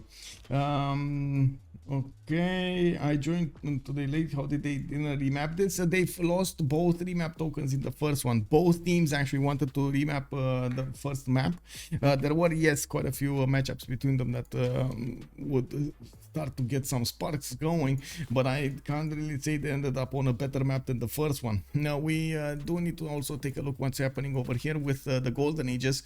It's 31 and the players did start to acquire their golden age options. So we do have commercials finishing up from Egypt. I'm just going to give them a few seconds over there to choose their options. I do see Egypt, Bartsake is going to put a city to the west of his capital, while Gran Colombia is going to also populate this eastern side. We're probably going to see them trying to trade over here. This is going to be quite important for their gold generation. Trading to Egypt is going to be massive. We do have Persia also putting a city, trying to put a city to the north by the looks of it. He's going to want to get one to the northwest as well on those rivers. And because he's boxed in between his opponents, he's going to try to get as much as land as possible, as many cities out as possible. The city is of France at the moment are not producing units, but he is preparing to produce them with Wall of Strong coming up in 4 turns, and he does have God of the Forge. He's gonna get them quite quickly. 2 turns to get an encampment from Ruan, while he did get his Governor Plaza to increase the adjacency of these campuses. Sprig still didn't pick his golden age choice. What? Come on, Sprig, you can do it. You can do it. There we go, Penbrush Invoice. Maybe it didn't actually update. Penbrush Invoice coming up on Simon Bolivar. We do have him on 17 Science and 19 Culture with Magnus Internals. He did quite, of course, Commandant General. He's starting to move into the south. Now we do have JR also with 16 Science and 25 Culture on 37 Production. It looks like Catherine de Medici over here getting a decent amount of boost of Science, especially versus Astikos 13 and 6. Wait. Yeah, he's in a golden age. What did he? Oh, monumentality. Okay. We do have Titiits, Penbrush Invoice golden age with 16 science and 18 culture, 13 gold a turn on Scotland. And we did hear a little birdie tell us that America is going to come through with some horses. We're going to need to see if Hazaggi is going to try to do the push against Scotland. He did build a road towards Geneva, and you can see Hazaggi is going to have the pathway for those units to actually cross the rivers as well. We do have also Bartsake coming up with a Penbrush Invoice golden age on Cleopatra, Egypt, 4 cities at the moment with 18 science and 23 culture, getting more commercials. He's going to start getting those extra traders going, and I do see he's getting some Marian chariot archers from Abydos. I do have to point out it's not really the best matchup between the Marianos and the Immortals, but we're going to need to see how much island they're gonna benefit from and how many immortals they're gonna get on the map over here for Astikos. Lege with monumentality golden age, 12 science and 19 culture. Does seem like he's starting to get those Varus going. 3 tens for the first one in the city of Delhi. He did get a religion here, work ethic, defender of the faith, and a lay ministry. He couldn't actually get the religion in the city of Panna yet, and it looks like he's waiting for that Gran Colombian archer with 2 archers of his own to shoot it down while it crosses the rainforest. An encampment is coming out over there in the city of Panna. He did manage to get the stepwell for the extra housing, and I do see Victor is getting established for a little bit of damage. The Grand Colombian Commandant General is moving to the south, so he gets the extra movement on this archer. It is what it is. Now we do have Astikos with monumentality golden age, 15 science and 17 culture for him with 33 production. He did get his iron improved over here, getting his government plaza next to the city of Pasagade, and I do see he is starting to get his encampment training project. So already got one, he's working on the second one, while France is getting 2 great general points a turn. I think he just finished his own encampment here, getting the encampment training project in 2 turns from the city of Rouen and plugging in Pingala. In the meantime, he's finishing up his wall of throne in the city of Paris, while Bordeaux is going to start making horses. We don't have that many pre-builds coming up from Astikos to actually get those immortals. He's starting to build a few horses from his cities because he has a lot of them, and we do have some builders coming up from Ray. We're going to need to see how is he going to want to use the chops. Use the chops, I mean, choose the chop, whatever. Choose the tiles to chop, I mean, I guess. Hazaggi 18 science with 18 culture. He does have 16 gold a turn, and by the looks of it, Penbrush Invoice is going to be his choice today, with Temple of Artemis finishing up in 2 turns from Washington. We do have Campus coming up from Los Angeles in 2 turns also, and I do see he's going to have a volcano over here to benefit from more tiles in that city center. He does need to, oh my god, the extra science is going to be bonkers. We do have another wave of settles that are going to need to come out of his cities. He did build his encampment here, and we do have Nath 1607 subscribing with a prime. Thank you so much, sir. Merci. Thank you so much. Welcome. They have Phyrsos on freezing, but no one from Freritos can sim. Also, yeah, Hazaggi can disrupt Egypt sim with calves. Yeah. We gotta see how Hazaggi is gonna try to throw a wrench into his opponent's plans over here. Hazaggi definitely in a pretty important position on the map. He's getting this Temple of Artemis that is gonna have 1, 2, 3. Okay, only 3 amenities. I mean, he's still gonna get a housing boost, and of course that food going into the capital, that's still gonna be important. Getting Moksha in 1 turn being plugged in there, no internals from him, no Magnus internals for him, while he's gonna need to start making another settler soon. He still didn't get a Pantheon. Hazaggi is stopped at 10 faith a turn. He just stopped. He thought he might actually get it, but he didn't.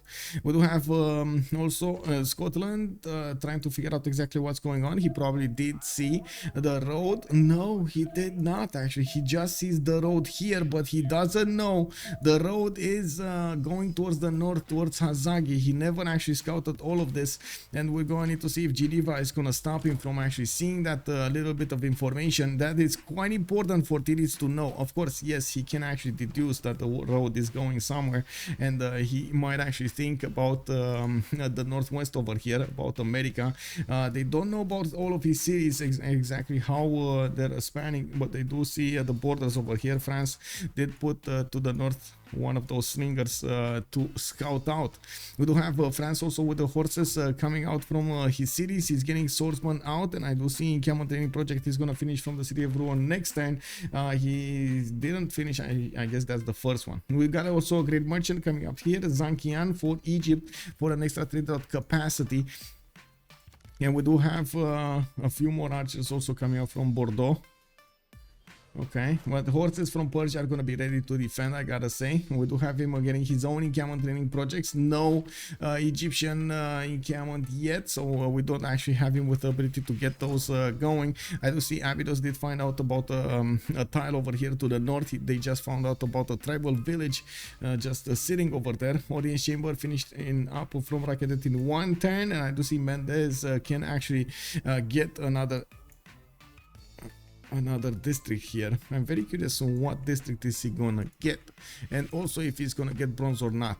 We do have Bartsake going from construction in 2 turns, and I do see he's well, he has his iron in his borders, but I can't be sure if he actually knows about bronze or not. We do have the French units getting a little bit anxious over here, deployed to the northwest. He didn't actually get the Ptolmaic tiles. It is Persia that's benefiting from that extra culture, while I do see Persia on 17 science and 12 culture. He's starting to get to use his face generated from initiation rights to buy out some builders and keep on building units until there's no tomorrow. Now we do have Egypt also needing to get some more units to the south to defend against the Persian incursion.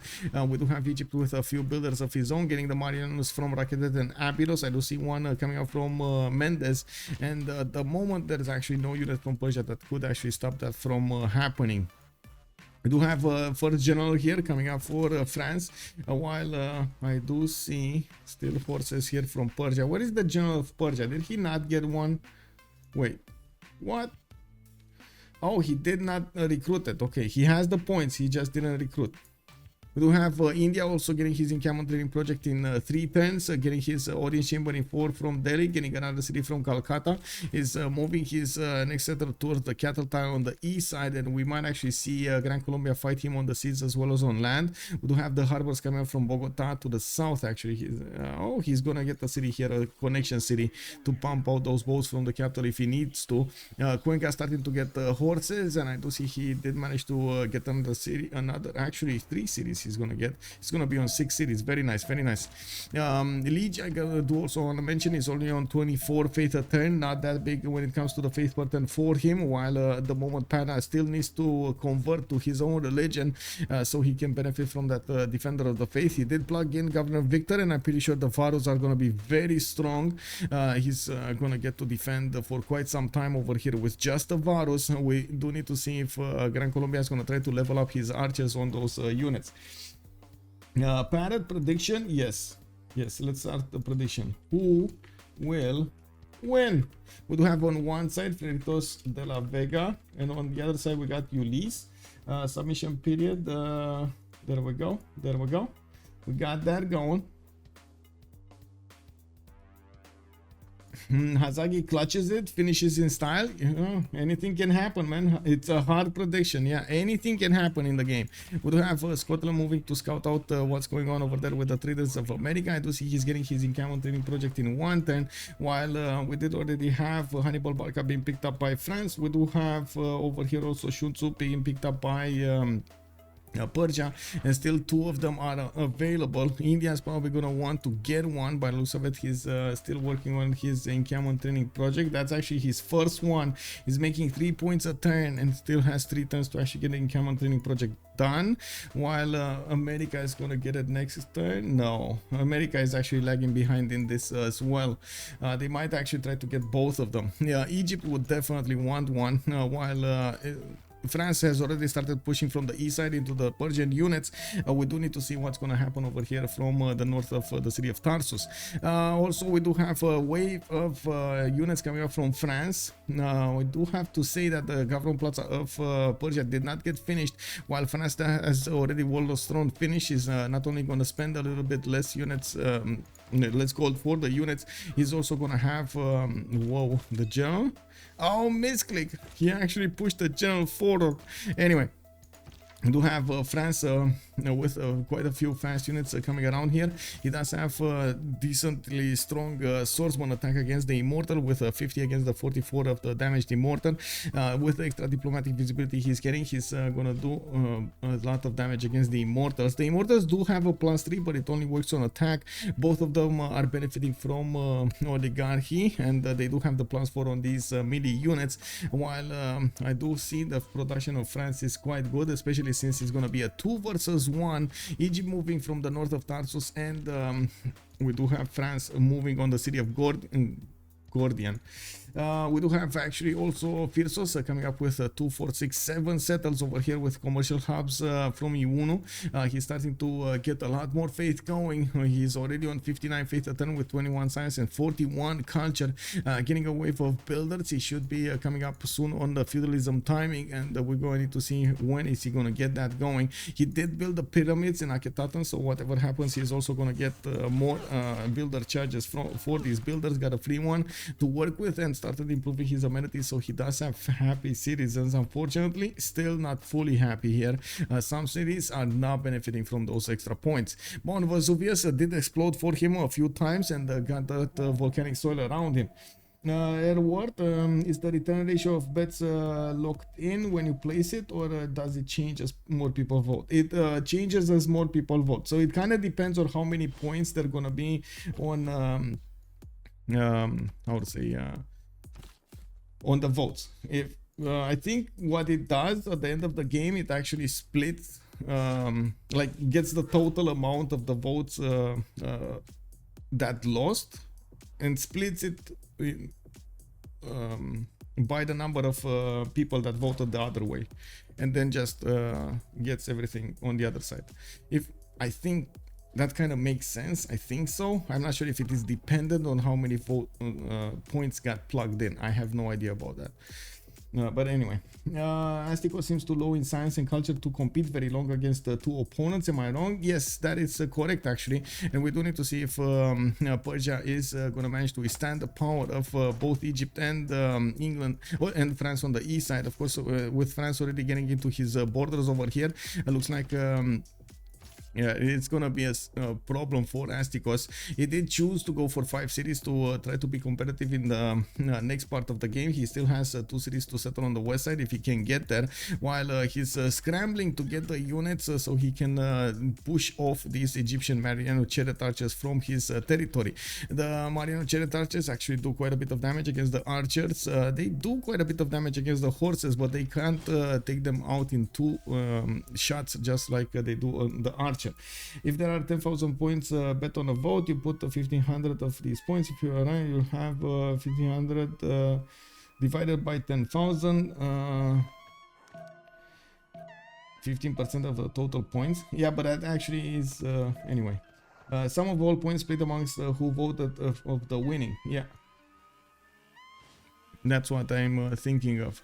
We do have Governor Victor also being deployed in Egypt, still no encampment from him. We're going to need to see what's happening over here with the generals. I do see America is getting another set to the north, another one north of Los Angeles as well. America is also 3 points away from recruiting a general, while Hypatia did get picked up by Black Queen by JR. JR is also saying to unstack. It looks like the war is raging over here on the city of Gordian. France is getting 2 tiles to attack from, and we do not have him with the ability to actually attack into the city center with his archers. He's going to need to keep on repositioning them so he can attack the units there to the north. He can actually come from the south and hit that city from the west of Paititi. I wouldn't be surprised if he's going to try to do that soon. Now, I do have to point out the Immortal inside of the city center will need a promotion, so he gives a little bit more garrison health to that city center. You can see it only gives +4 because it is damaged. That's unfortunate, but it is what it is.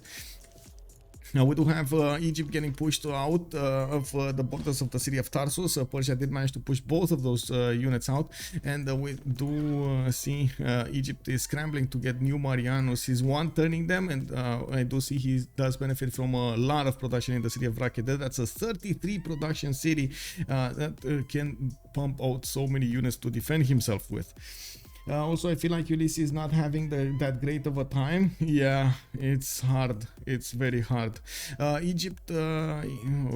India getting the Varus. Volcano exploded again, damaged some of these units, while we do have one single Colombian horseman over here. I do see new harbors are getting finished in the cities of Gran Colombia, and he's getting some campuses as well. This is the +2 next to Guayaquil. He's going to get a +3 harbor, a +4 harbor actually with the district.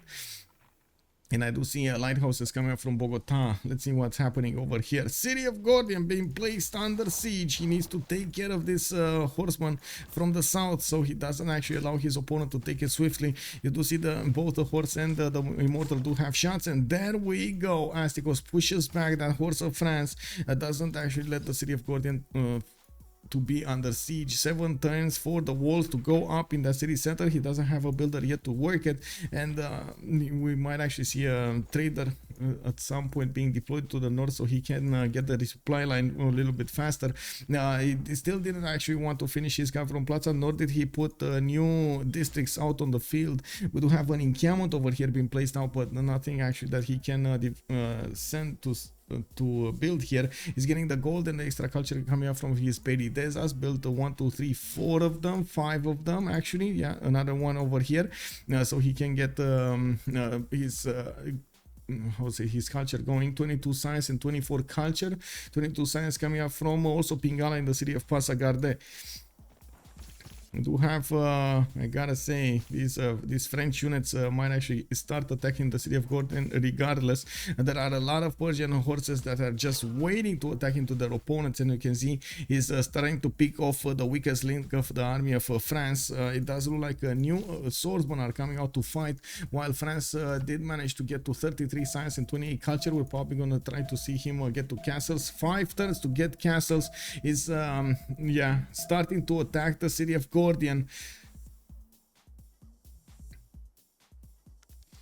Pretty good defense. Yeah, it is. I mean, we've seen it multiple times how Astikos can actually trade so many punches with the best of them and survive. Oh, that was a dead swordsman. JR over here might actually lose the Immortal because of that. We'll see. This swordsman can attack, and then this other swordsman can walk in and take down. Yeah, there we go. That's what's happening. New units coming around. He can start smashing through the defenses of Gordian next, but still walls are slowly getting built. He can actually attack into 2 units to the north and take them down. The horses that are sitting in the hills, it's gonna be a trade there. We still have no units coming up from America. Looks like he did not get a general by the looks of it. Let's actually see, did he? I don't think he got a general. It was Trungtrak being recruited by India, and by the looks of it, the next turn America is gonna get a general of his own. 29.3 points a turn, on 29.3 points in total there. We do need to see also what's gonna happen over here on the east side with Holy Side coming up from Padna. He is building up a line of defense, while at the moment Gran Colombia is more focused on getting his science up, getting his culture up on 33 science and 34 culture. He does have 18 gold, a 10 and 70 production. Lege is a little bit better when it comes to the production, especially if you couple that result with the face generation on 42. We do have 19 science and 28 culture for him.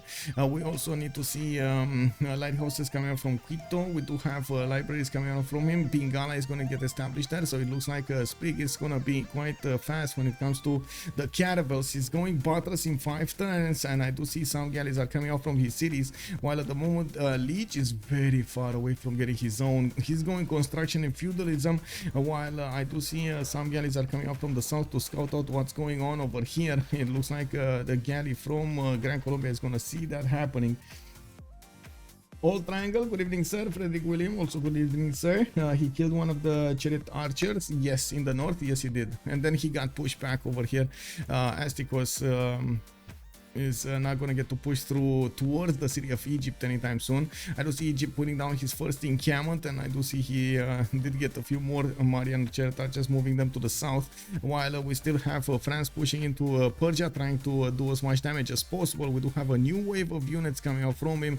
A big advantage when it comes to the science for JR versus Astikos on 33 and 28. He did acquire 417 versus the 349 of Astikos in the total game, while the culture on JR is almost double over here, 454 versus 254. He's gonna get the mercenaries much faster. He's also gonna get military alliance much faster, with civil service finishing up in 3 turns for JR. We are starting to see feudalism getting also discovered here by a few of the members, and I'm pretty sure we're gonna see some pre-builds for these builders, so they do manage to get all of the charges with the bonuses from the feudalism card. We do have commercial hubs coming up from Memphis. Looks like Phyrsos is free simming away next to Hazaggi. No problems for him. They might actually try to go against Scotland at the same time over here. Hazaggi did manage to recruit Borica, and now he's getting his wave of builders for the feudalism timing. He might actually chop an army here quite quickly, while JR is 3 turns away from castles. I wouldn't be surprised if he's starting to make a lot of yeah, there we go, make a lot of horses.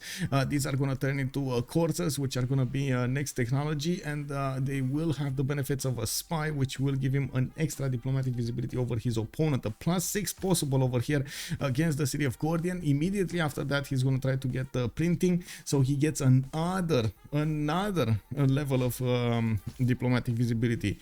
The walls are going to get up in the city of Gordian. We do have the swordsman of France is still keeping the Persian army busy while he's trying to get all of his horses repositioned here in the city of Bordeaux. We do need to see where is he going to choose to go against his opponent. There are a few tiles in the south that he could pass through towards the city of Gordian, while of course he can actually hit Susa. It's kind of hard to push through one tile chokes, but I do have to say it. We do have Gran Colombia also pillaging the tiles of India on the coast. There is a galley coming out from Delhi soon, while Calcutta is going to get another one. Lege is starting to get shipbuilding, but I fear it's too late. Sprig is already 2 turns away from Bartsake. The difference in science is massive. 3 times the science Simon Bolivar is going to get to acquire cartography much faster than his opponent Lege. And by the looks of it, we do have already some pre-built galleys getting out from the city of Caracas.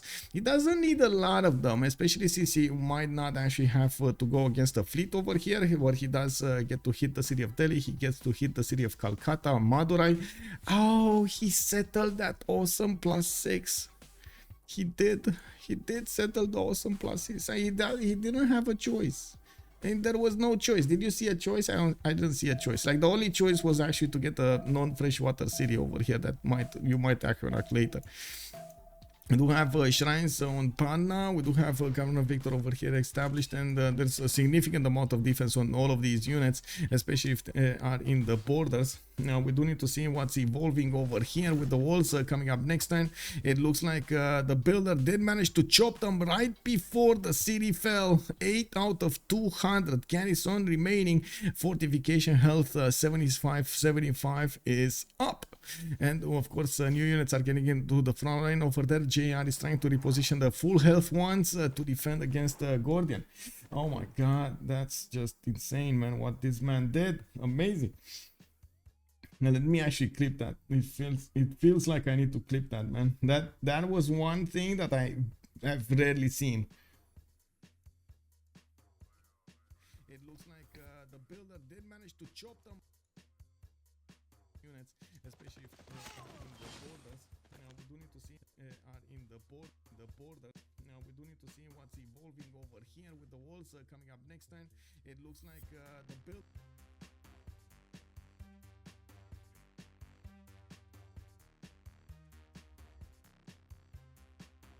There we go. I tend to agree there. Wait. What did Machiavelli say? Machiavelli. Madura is about the worst city I've ever seen. To block a 6 campus like that, it's unacceptable. It didn't have a choice, man. Didn't have a choice. It is what it is. Preslav has been defeated. The city in the north of Gran Colombia has been defeated. He will get the benefits of another city center over there. Has a few builders to actually help him chop some boats out. And by looks of it, he's going for more over here from Bogota and Caracas. Getting more on the east side as well to take out Mumbai. There could be 4 cities getting hit over here by the Gran Colombian armadas. And we do have, or I should say Navy. We do have battles coming up in one turn. Civil service also coming up in one turn. I believe actually we should see a military alliance already activated here. Yes, we do have the swordsman with military alliance. Astikos is struggling to get it. He's still 2 turns away from getting it. The city of Gordian was for a turn over there being put under siege. You do see the walls are starting to get damaged, while the French units have a problem actually attacking into the wall strength. We do have a massive army of Persian horses coming out from Astikos. He can't hit the French swordsman anymore. It's a 47 attack against a 64 swordsman, and it doesn't look like it's a good matchup for him. Persia has stopped using his immortals. There might be a problem when it comes to the iron and the production that he's benefiting from. He does have the iron, maybe the production then. 61 production versus 44 of JR. Yeah, that's well, French coursers coming in. These guys are gonna be awesome to actually attack into the Persian defenses, and you can see that JR is receiving the gold from his teammates. Bartsake there with 103 gold a turn. We do have Sprig on 56 and Titiits on 30. They don't really need to upgrade anything at the moment. We do have America getting his heavy chariots to rebuild something in the southeast. Might try to actually attack against Scotland, force him to upgrade something. Scotland sim is looking nice. We do have the golf courses coming up from Titiits. He's getting 53 science with 58 culture, while Teddy Rough Rider is on 69 and 41, and Teddy has left the room. We do have a disconnect over here, unfortunately. Bladescat Games, hello there, sir. IG India, especially you have step walls for hosts. So for the housing, you mean? But I think starting buying campus like kind of feels bad. Man, this French pussy is just bad. I don't know how you're even supposed to defend. Do you just rush pikemen? Basically. I mean, you can't rush pikemen over here. I guess against the coursers, yes, pikemen. He's getting his spearmen going. But against the swordsman, you can't really get your own with pikemen or horses. Because France had a good amount of horses and swordsmen at the same time. Would have actually loved to see a few more archers getting deployed over here. They do a lot of damage against the Persian units, especially if they start to level up. That's very important for him. Okay, let's see what's gonna happen.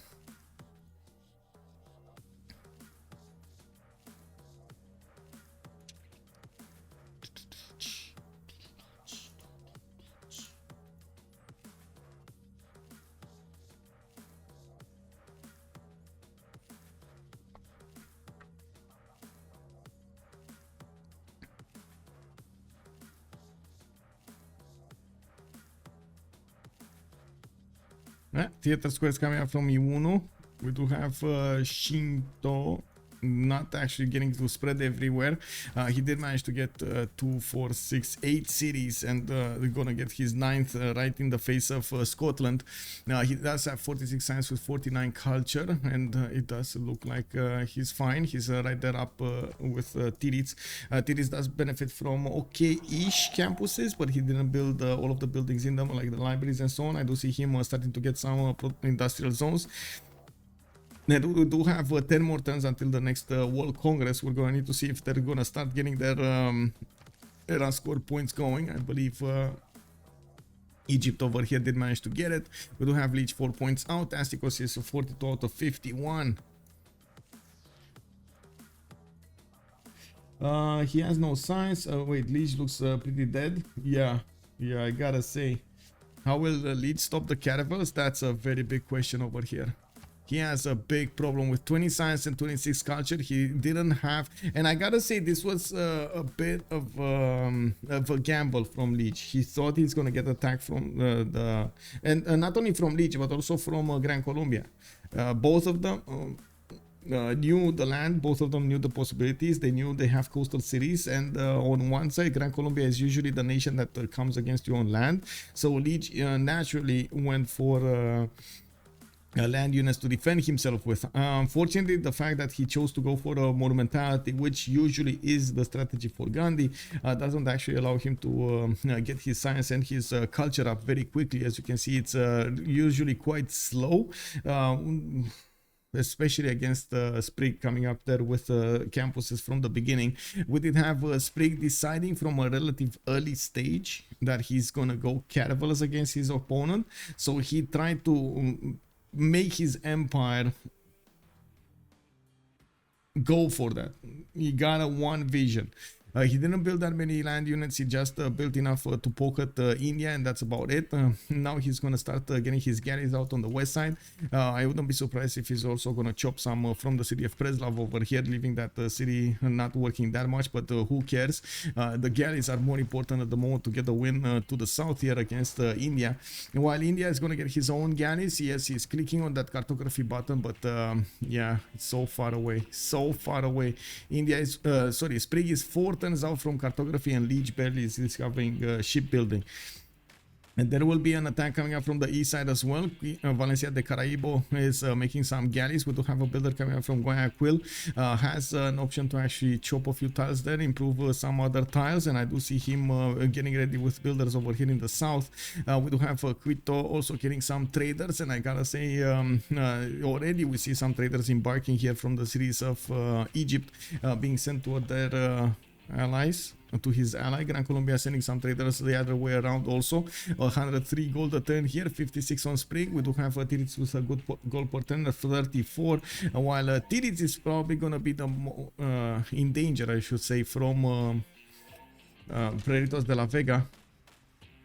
So we do have Ulyss in a very, very, very tough spot. They could try to take out how to say Astikos over here. And actually, wait, they can't even take out Astikos. Oh no! So wait, Ulyss is losing Astikos, and they might lose Lege. And their only option is to take out Titiits. I don't think there's any other. I mean, even if they do manage to take out Titiits, it doesn't look like that's gonna be a good way for him. We do have Egypt actually attacking to the city of Los Angeles, forcing over here Hazaggi to look at his west side and not actually deploying an army towards Titiits towards the southeast. It looks like Bartsake is going to get some free pillages, and to be honest, well, he already built a lot of Mariano, so why not use them? We do have Persia with enough firepower to actually go against the north and try to take the city of Mendes, or at least force Egypt to build some more units here. By the looks of it, in the southeast, he has major problems. Looking at the tech side, Astikos is 3 turns out from engineering, 2 turns civil service, and it does seem like he's going to get attacked there by his opponent's coursers, which are going to be doing a lot of damage over here. It's 59 strength courser against the horse of 38. He does only have a single general though. Are they going to go directly against Gordian? That's my question. Or are they going to try to get to some units here?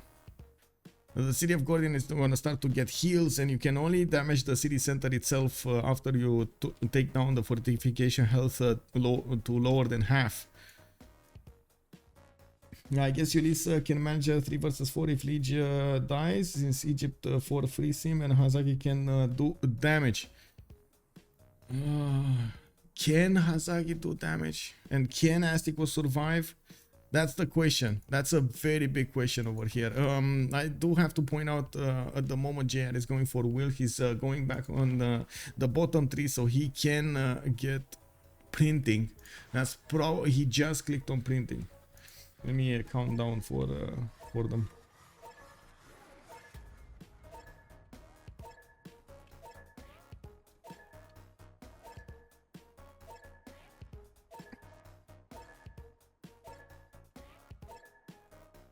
And I gotta say, in retrospect, I don't really think they should have remapped the first one. I mean, I don't really think Ulyss should have remapped the first one. Yes, Lege wasn't in an ideal spot with Gran Colombia next to him, but he didn't get out of that situation anyway. Well, I guess he didn't know that he's not gonna get out of that situation, but still, you know what I mean, you know, it didn't feel like that map was that bad for them. Gordian is only things that looks like a choke on the eastern front. Yeah, exactly. This is why he placed it, right? And he does have Governor Victor over there established. He's getting the extra defenses from it, not to mention probably getting some +3s over here on the Persian units. Let me actually see. I do have to point out they didn't actually spend that much gold on the defense or on the tiles of Gordian to the north, so he's not getting the heals popping off over here from the for the Persian horses. We do have Egypt starting to actually pillage the lands of America here. Yes, we do have some heavy chariots being deployed to the west by Hazaggi, and it does seem like is getting a lot of them. Actually, almost every city is starting to build over here heavy chariots, with only one getting a builder from Charleston. We do have a general deployed to the southeast of Philadelphia, and looking at the tech side over here, we do have Hazaggi going for stirrups in 3. Well, he's gonna try to get it. Wait, we don't have, I don't know if he's getting it in 3 or did he finish it.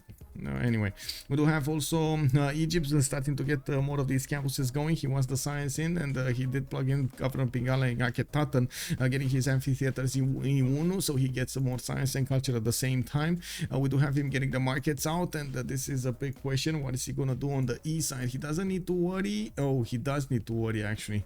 He does need to worry about the boats of Gran Colombia soon. But I guess they're gonna first start chewing through the Indian units and then go towards him. Now we do have the first attack of a courser into the city strength of Gordian. We do see the French swordsman is also starting to attack into the city center, slowly chipping away the wall defense. A horse is coming up in 110 from that, and it does seem like a second courser is going to get the ability to attack into that. Astikos needs to move out the horse. There we go. He's repositioning, so he allows the 2 French coursers to attack into. Slowly, that city is going down.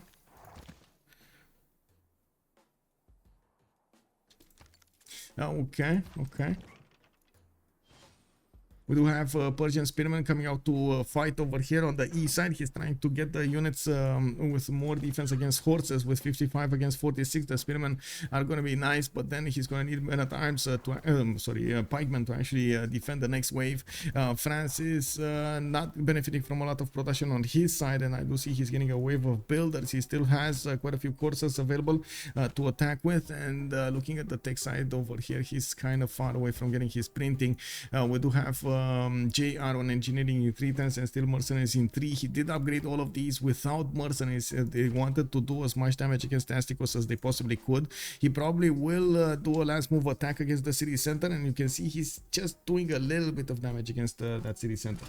Bad day for Ulyss. The gods are mad at them. Yeah. Yes, we'll see. Settler coming up from Raketet. We do have Bartsake coming up with more upgrades there. He's still building his encampment in the south of Mendes, and I do see he's not getting up in his science. He did focus everything he could on the gold so he can upgrade Sprig's units.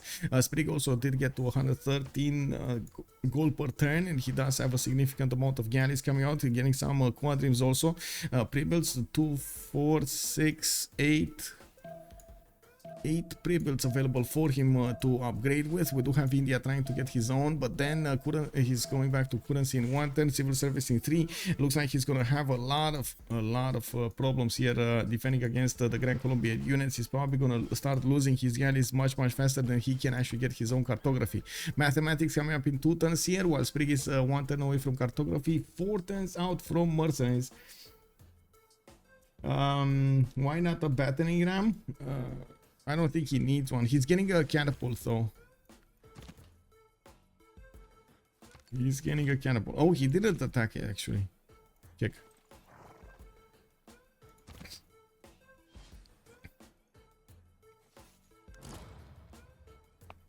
Then also, yes, coursers can't use a ram, but they could use it with the swordsman. He has swordsman. I thought that's what you're referring to. Maybe earlier would have been used, but I think he didn't even have masonry. Rushing castles probably more important. Yes, plus he needs a CAD. Yeah, he definitely needs a CAD. But wait, where is a CAD? Yeah, the CAD was in the game. It's to the north over here, and we don't actually see anybody having it. Astikos and Hazaggi actually have it. I don't think they discovered it. Wait, they did? Let me see. Yeah, they didn't. They don't know. They don't know about the CAD. Yeah, Bartsake never actually sent a scout to the north, so he doesn't know about what's going on over there. He is getting pushed out by America. America did get his knights out, and yes, he does have +3 on attack over here. His units are getting upgraded in the city of Philadelphia. We do have a few units coming up from Egypt, also being deployed towards the Edfu. While at the moment Scotland is not building up a defense, this might come out as a problem. We do have Titiits with 78 science, 65 culture, and I do see him on 108 production. He does have industrial zone coming out from Sterling, but he's going to need to put out those, get those units out very quickly. We're going to need to see if he's going to be fast enough to get strong units to defend against America. Now, I don't think he knows what's getting brewed over here in the city of Philadelphia. What's brewing? What's cooking, Doc? It looks like the city of Gordian is going to fall this turn. While, yes, we do have a few spearmen coming out over there from the cities of Persia. We do need to see if France is going to manage to push his will into the next cities of Persia with his units. There are quite a few units here from Persia to keep on being thrown at the front line. We do have catapult coming up from Bordeaux. He did get one from the city of Paris, and I do see he's trying to get the position of more units over there on the north. France is going to need to get some promotions on these coursers also. Needs to be careful not to lose them though. He can't really get new ones fast enough. There we go. He lost another swordsman at a significant cost over here. But I gotta say, he can attack the city of Gordian and not only keep it but also delete it. I'm actually curious, is he gonna keep it or delete it? What do you think? Is he gonna keep Gordian or delete Gordian? 827 military, yes. But it's 827 military of not very good units. Feudalism coming up into from Astikos, 3 turns machinery. We're 6 turns away from getting the medieval era, and it does seem like Sprig did get to upgrade. No, he's actually, oh no, he's waiting for mercenaries. Okay, 1 turn cartography, 2 turns mercenaries. Okay. Getting Hildegard of Bingen. Okay, why not? We do have Fatherland, the next one. It looks like Ptolmaic does have better points. Scotland did manage to get Isotor of Miletus. Then I do see Ptolmaic did manage to get Marco Polo. Very nice, very nice.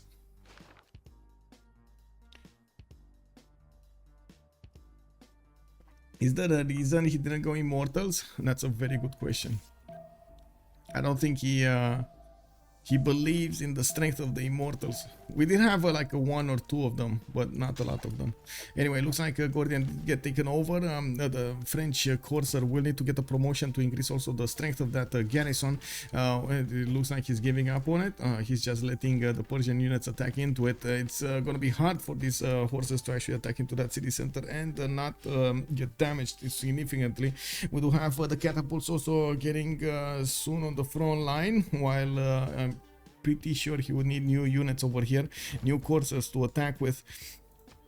I do have the first crossbow upgrades. I mean, some from somewhere, and I'm very curious where. Okay, this is the first crossbow upgrade in Scottish territory. He's getting his encampment training project. Okay, 42 points out of 75. He's gonna get El Cid soon. While I do notice he's starting to get horses coming out. He's getting attacked by America's units, and I do see America did manage to get right into the borders of Scotland, the city of Roxburgh.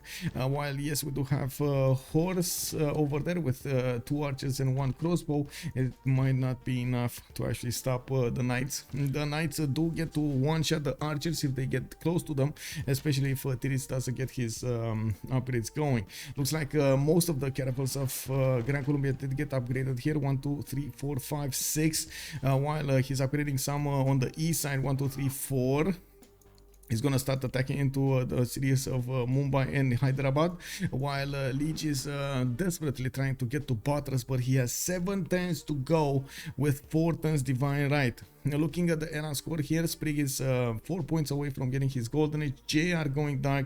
Titiits is getting his golden age, 53 out of 53. Bartsake is 53 out of 56, 3 points away from getting a golden age. Lege is also 1 point out from getting a golden age, trying to get harbor shipping projects. Astikos 7 points out. We do have Hazaggi on 59 out of 63. He needs 4 more points. And we do have Phyrsos on 84. Oh man, I can't even imagine the frustration on Lege's face right now. I can't even imagine. That's gonna be quite a face. I don't think he sees these units yet. Oh yeah, he does. Okay, he does. Okay, he sees. He's aware of the danger. Uh-oh. Well, these boats are gonna fall fast. Do we have an admiral here from Gran Colombia, or did he just not care about it? Did they pass it? So Gran Colombia is making 6 great admiral points a turn. I don't think he has an admiral. He has like Themistocles, and the next one is Artemisia. No, he doesn't have an admiral for these boats. He's attacking the south as well with some caravels, and it looks like that's where Pingala is getting established. That city is not going to generate that much science for India for much longer, especially if we're going to see these caravels get their way with that city center. Now, we do have new galleys coming up from Mumbai and Hyderabad. Unfortunately for him, doesn't actually have chops available for these cities to get the walls in. And being so far away from actually getting Patras is going to be a major problem. And he does have 3 turns away from Patras, and then he needs cartography also. Gordian stood alive, stood tall over here. The French units are starting to attack into the south as well, and it looks like France will start chewing through the next wave of units here from his opponent from Persia. We do have JR going for printing in 7 turns, trying to get divine right. In the meantime, he's only remained on 46 science with 34 culture. Since he's gonna go dark age over there, he's probably gonna get the +5 against his opponent. I do see Astikos did manage to get to pigment technology, and he's gonna have much stronger units to defend against the coursers, while these units will get a +5 from their upgrades. Let's see, from their Civ6. Let's see, America, Roxburgh, 1 turning walls. He's getting Titiits is getting the defensive up, and I do see Great Engineer is gonna help him finish the statue of Zeus to get 3 units. 3 spearmen and 3 of these archers are gonna be available for him. Pretty good moves over here, especially using Isodor. Now we do have Titiits also getting castles in 2 turns, or did he just finish? He finished castles, and he's getting mercenaries also. Getting a little bit pushed by Phyrsos in the north. Yeah, he's not. Oh, horse actually stood alive. Wow, he's still alive. Okay, well that knight died. Okay, and now we got the coursers upgrades, and it doesn't look like America is gonna get push through. We do have France also needing to start attacking into the next wave of units soon. We do have more catapults showing up for him. He's trying to hard build crossbows over here, and it does seem like he's getting some more upgrades in the east side. JR still trying to hit that dark age on Catherine de Medici, putting an all-in effort into this. We do have the first attacks coming up from Gran Colombia. He's going to start taking down the Indian galleys, and it does seem like India is building up walls so he can survive this. Did he get Valletta? Yes, he did get Valletta, so he bought the walls with faith. Well, it is going to be a little bit harder for these caravels to actually attack into the cities of India with the walls up, but if they do keep their strength like this, it's not going to be impossible. We do have quadrims also coming out from the cities of Gran Colombia. He's gonna need Niter if he actually wants to upgrade these, and we do see Sprig trying to get them. Divine Right coming up in 2 turns, Iron working, going back on the bottom 3 there for the technologies. France is 6 turns away from printing with getting Divine Right in 1. Needs to be careful not to get into a normal age. Sprig is 1 point off. I do see Titiits is getting necessary points for it. Bartsake getting the necessary points. Lege got golden. Astikos is still 7 points out. Well, yes, he's going to get some pikemen upgraded here. There is a good income coming up for Phyrsos to get the gold income for them. So Persia doesn't actually need to worry that much about his gold per turn. We do have era score. Let's see. Okay, so yeah, there we go. Next attacks on the Persian spearmen. We do have Astikos, Hazaggi needing 4 more points to get the golden age. She's trying to get campus research projects. Looks like the next one is Galileo Galilei. While he's trying to push a little bit Scotland got Statue of Zeus, and he's gonna get all of those units that will help him defend against the attack of America. Nemesis also wait Blizzard games, even IRL defenders have an advantage, faster resupply, smaller area to cover. In history, people usually get conquered when they fully manage their army economy and bad leadership, leaving many areas unprotected.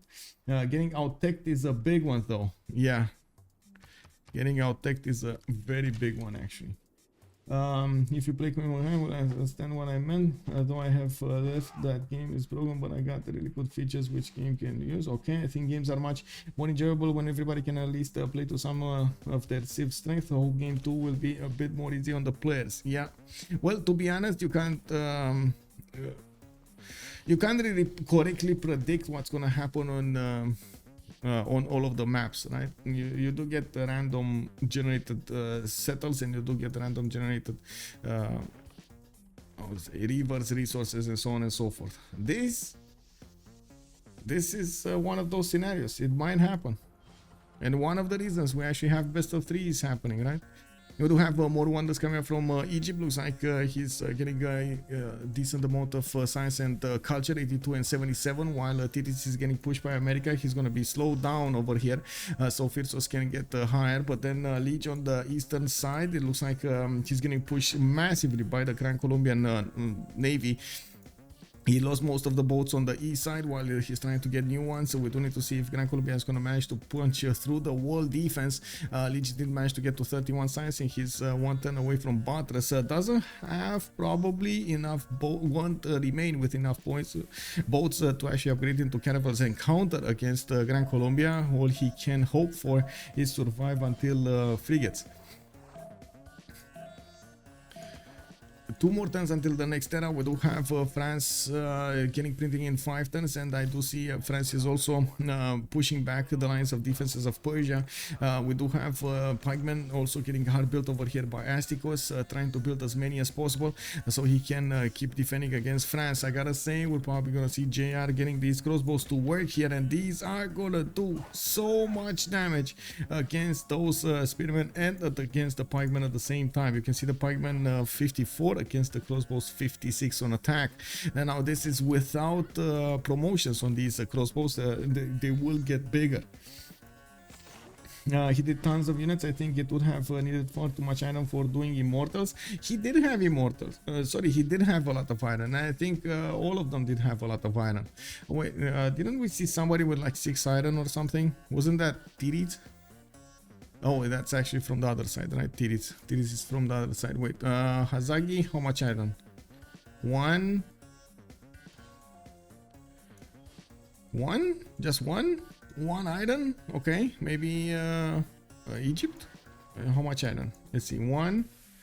Okay, again, 1 iron. So they have 3 iron till now. 3 iron, so 6 iron a turn. And Lege on the other side didn't really need his iron. But he didn't really want... well, he did actually get an encampment going. What is his iron? I have no idea where his iron is. Did he place it, the Government Plaza? Did he place his Government Plaza on it or something? Because I don't see any iron. I don't know. It is what it is.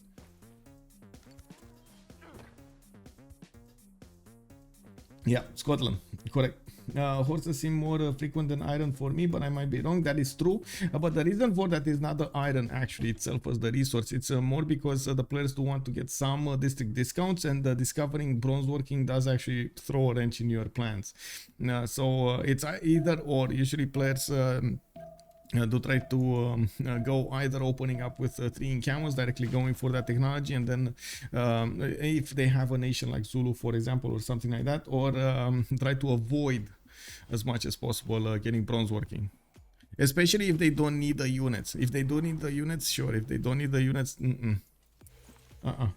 I think it is just RNG. Some Civ6 have iron bias or horse bias. No. They were playing with guaranteed resources. We actually have guaranteed iron for the players.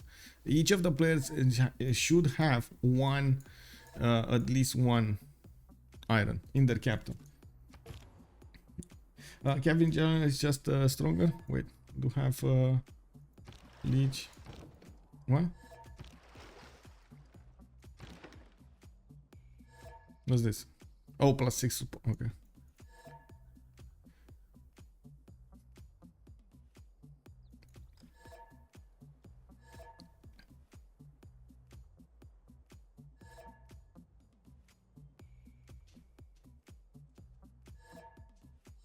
Wait, if the boat should have actually been in Calcutta, what happened here?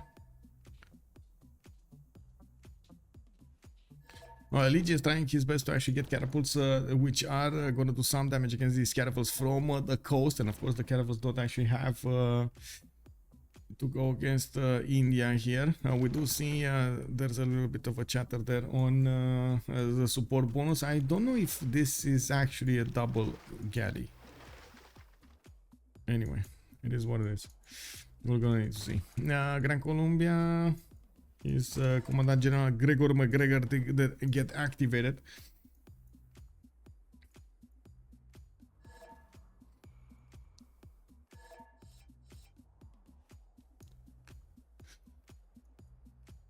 We do have some Knights of America also trying to push into Egyptian defenses. Looks like the Marianos are getting back in onto the hills and onto the forest, so they can shoot these Knights while they're in the floodable terrain tiles. America has pushed into Scotland, and he's figuring out that Scotland has a massive defensive line over here of units to help him keep his borders.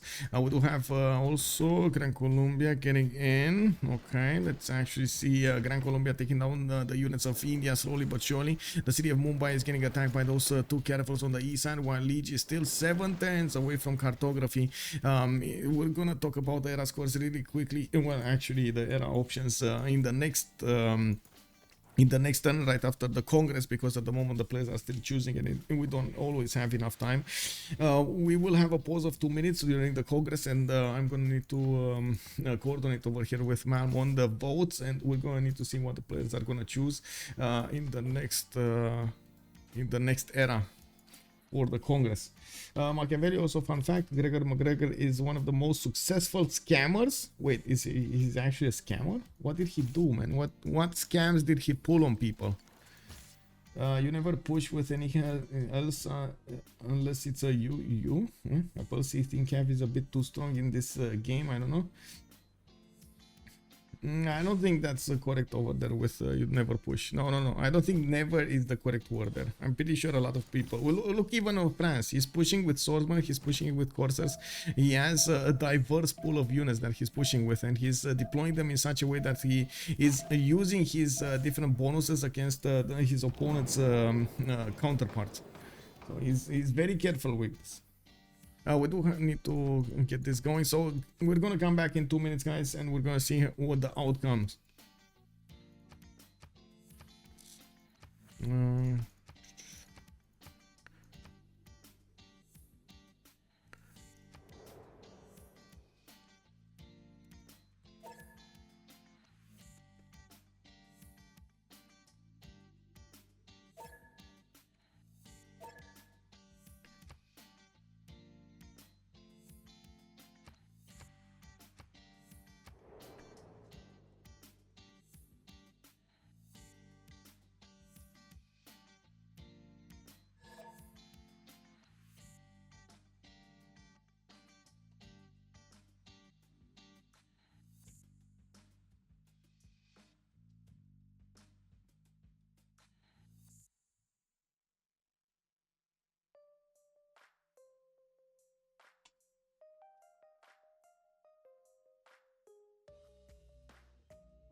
Right on time.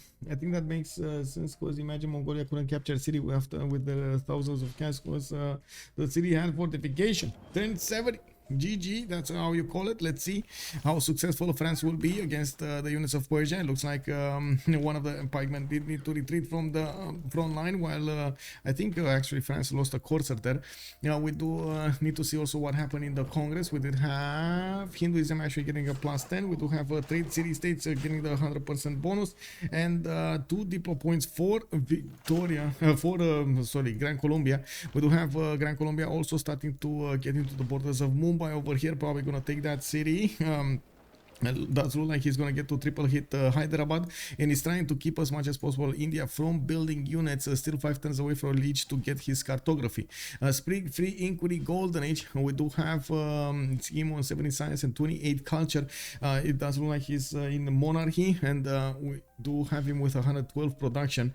We do have a JR Dark Age, and let's actually see, does he have the +5 Dark Age card on? He has +6 intel on opponent's movements, and by the looks of it, oh come on, I can't see that. Yeah, he does. Twilight Valor activated over here. Also Oligarchic Legacy for him. He's doing massive amounts of damage with the swordsman. 71 strength swordsman against the pikeman 64. We do have also Titiits coming up with 108 science and 73 culture. Still in a pen brush and voice golden age, getting pushed by his opponent to the north, while in the scientist screen, he's making 21 great scientist points at 10, probably with a project. We do see him getting more libraries up, and I do see him getting a few heavy chariots pre-builds for those knights. We do have also him not actually making an economy, only on 8 gold a turn. He does have 150 production though. We do have Bartsake also on 85 and 41, 85 science and 41 culture with a free inquiry golden age. This time 119 production. He's getting 173 gold a turn for his teammates, and he is putting a lot of pressure of loyalty on the city of Tarsus, flipping that city in 11 turns to a free city. He's getting a new wave of campuses here, plugging in Reina in Necken, so he starts acquiring more gold per turn from that, while he did manage to push back the American attack from the east side. Lege 31 science with 34 culture. Unfortunately, he's being pressured by Gran Colombia. I gotta say, couldn't have correctly predicted that at an early stage when he could have made a difference over there. Whenever you're gonna get a monumentality, you kind of commit. Actually, from the time you put a holy site down, you kind of commit to this form of attack. And as you can see over here, well, it is what it is. I'm actually surprised we don't see Gran Colombia pulling. Oh my god. Okay, I don't know what happened with that boat, but I guess misclick. Anyway, it is what it is. Now we do have Astikos with a normal age. Unfortunately, he can't get the Dark Age card on his own, and we do have France pushing in with extreme strength over here on these courses, as well as the swordsman and other units. The catapults are also doing a decent amount of damage against his opponent. He would love to have a second general, but I don't think he has enough points at the moment unless he starts making some projects. Only one great general point a turn. He does have 3 cities main with one that he took from his opponent, giving him a little bit boost in culture. Looks like also Hazaggi on 109 science and 61 culture. He's on pen brush and voice goldenish with 80 gold a turn and 177 production. He's getting ballistics actually in 5 turns. Gonna be on cuirassier technology quite quickly, and he's getting new wave of knights over here. Ooh, Rough Riders are gonna come in and do some damage over here. Scotland definitely needs his own ballistics. We do have Phyrsos with 177 science and 96 culture on 277 gold a 10, 258 production. He's putting another settler over here to the east of Edfu, and I do see he's getting a massive fleet out. Gran Colombia will be a problem, and it does seem like Egypt is going to try to save out his friend over there, Lege, his ally. We do have him getting a machinery coming up in 1. He's probably just wanting to get a few more of these boats before he's going to get cartography. He's pre-building galleys and he's pre-building quadrims. He knows he's gonna lose his coastal cities if he doesn't do anything about this. India is trying to withstand the damage of his opponents for a little while longer, while he's getting the upgrades on the eastern side. He doesn't have an easy way to actually get a connection city on the west side unless he actually gets a harbor in there. It looks like with the amount of catapults on the coast over here, Lege is managing to push back a decent amount of these Gran Colombian units, still 3 turns away from getting cartography, while India is trying to block him from actually getting the bridges on his scraps. I'm very surprised he didn't actually take the city of Mumbai. And he probably doesn't know about Pingala in there, but that would have been a massive takeover. A chunk of science taken away from Lege. On the west side, the French units are pushing in through the defensive line of Persia, slowly chipping away at his unit count. We do have new units coming out to fight here, pikemen and the men-at-arms at the same time from the cities of Persia. In the north, he doesn't need to worry about Bartsake that much, with printing coming up from Bartsake next turn. We did have JR getting that printing technology. His 9+9 intel on opponent's movements. Actually, these swordsmen are tougher. They can two-shot the pike. 81 strength swordsman, guys. Lol. Oh my god, I have a butterfly. He's getting Mumbai now. Wait, he's getting, yeah, he's getting it. But he delayed it so long. I think that was a mistake, to be honest. We do have quadrims coming up from his main cities. He's probably gonna try to get some hard builds and try to get to Merchant Republic as soon as possible to get the Prescans card in. Unfortunately, I don't think he's gonna have the time to get there.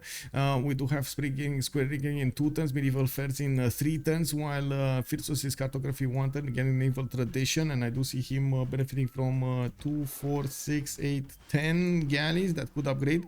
9 with the one. No, actually 10. Okay, 10 galleys. Freaking.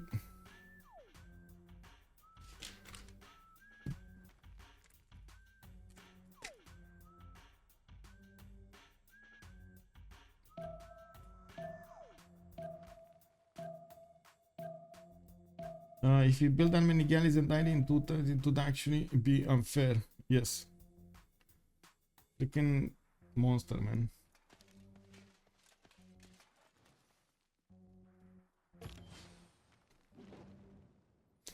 Anyway, it is what it is. I'm getting invaded over here. And Sasso, bonsoir, monsieur. Woohoo! Yes, Freritos doing the damage here, but Ulyss is trying to stand tall. We do have JR pushing his advantages against the Persian defenses. Persia is moving back a little bit. Astikos needs to give ground to these French units. Definitely a lot more strength on these swordsmen than he can handle. We do have his horses getting attacked from multiple sides, and he just lost one. He's gonna have a problem actually getting units. He's trying to get his men-at-arms going so he can actually get stronger units. Next turn he's going to get military tactics, and he does have to he will have the upgrade button on some of these. The men-at-arms are going to be extremely strong against the Persian units, especially with the +9 intel. We do need to see what America is going to do over here with his ballistics coming up in 3 turns, while Titiits is going to try to get his own. He just discovered military tactics here, and I do see him building that line of defense to the north. We do have Egypt putting a 3rd city on the coast, while he did manage to upgrade his caravels. He's gonna try to be as quick as possible to get to the east side. Now we do have Leif Erikson coming to help out Gran Colombia and do the damage against his opponent Lege, while Mumbai and Hyderabad did get taken down. Lege lost a little bit more science here, 27 science with 32 culture a turn. Mumbai is probably gonna get raised as well. He doesn't need that city. He's gonna need to focus down Agra next. Yeah. Okay, we do have some quadrips also coming around here. He might actually try to keep that for a few turns, while Sprig is getting square rigging next turn. Looks like in the army tab we do have Niter on Titiits and on Bartsake. Both of them are actually benefiting from a decent Niter income, and we do need to see if that's gonna be enough for those frigates, especially since Phyrsos on the other side doesn't have Niter, but then it's Hazaggi with 41. We do have heavy chariots getting deployed also to the west side. Knights getting back into the borders to get the upgrades when ballistics gets activated. More knights getting hard built over here from the units of Hazaggi.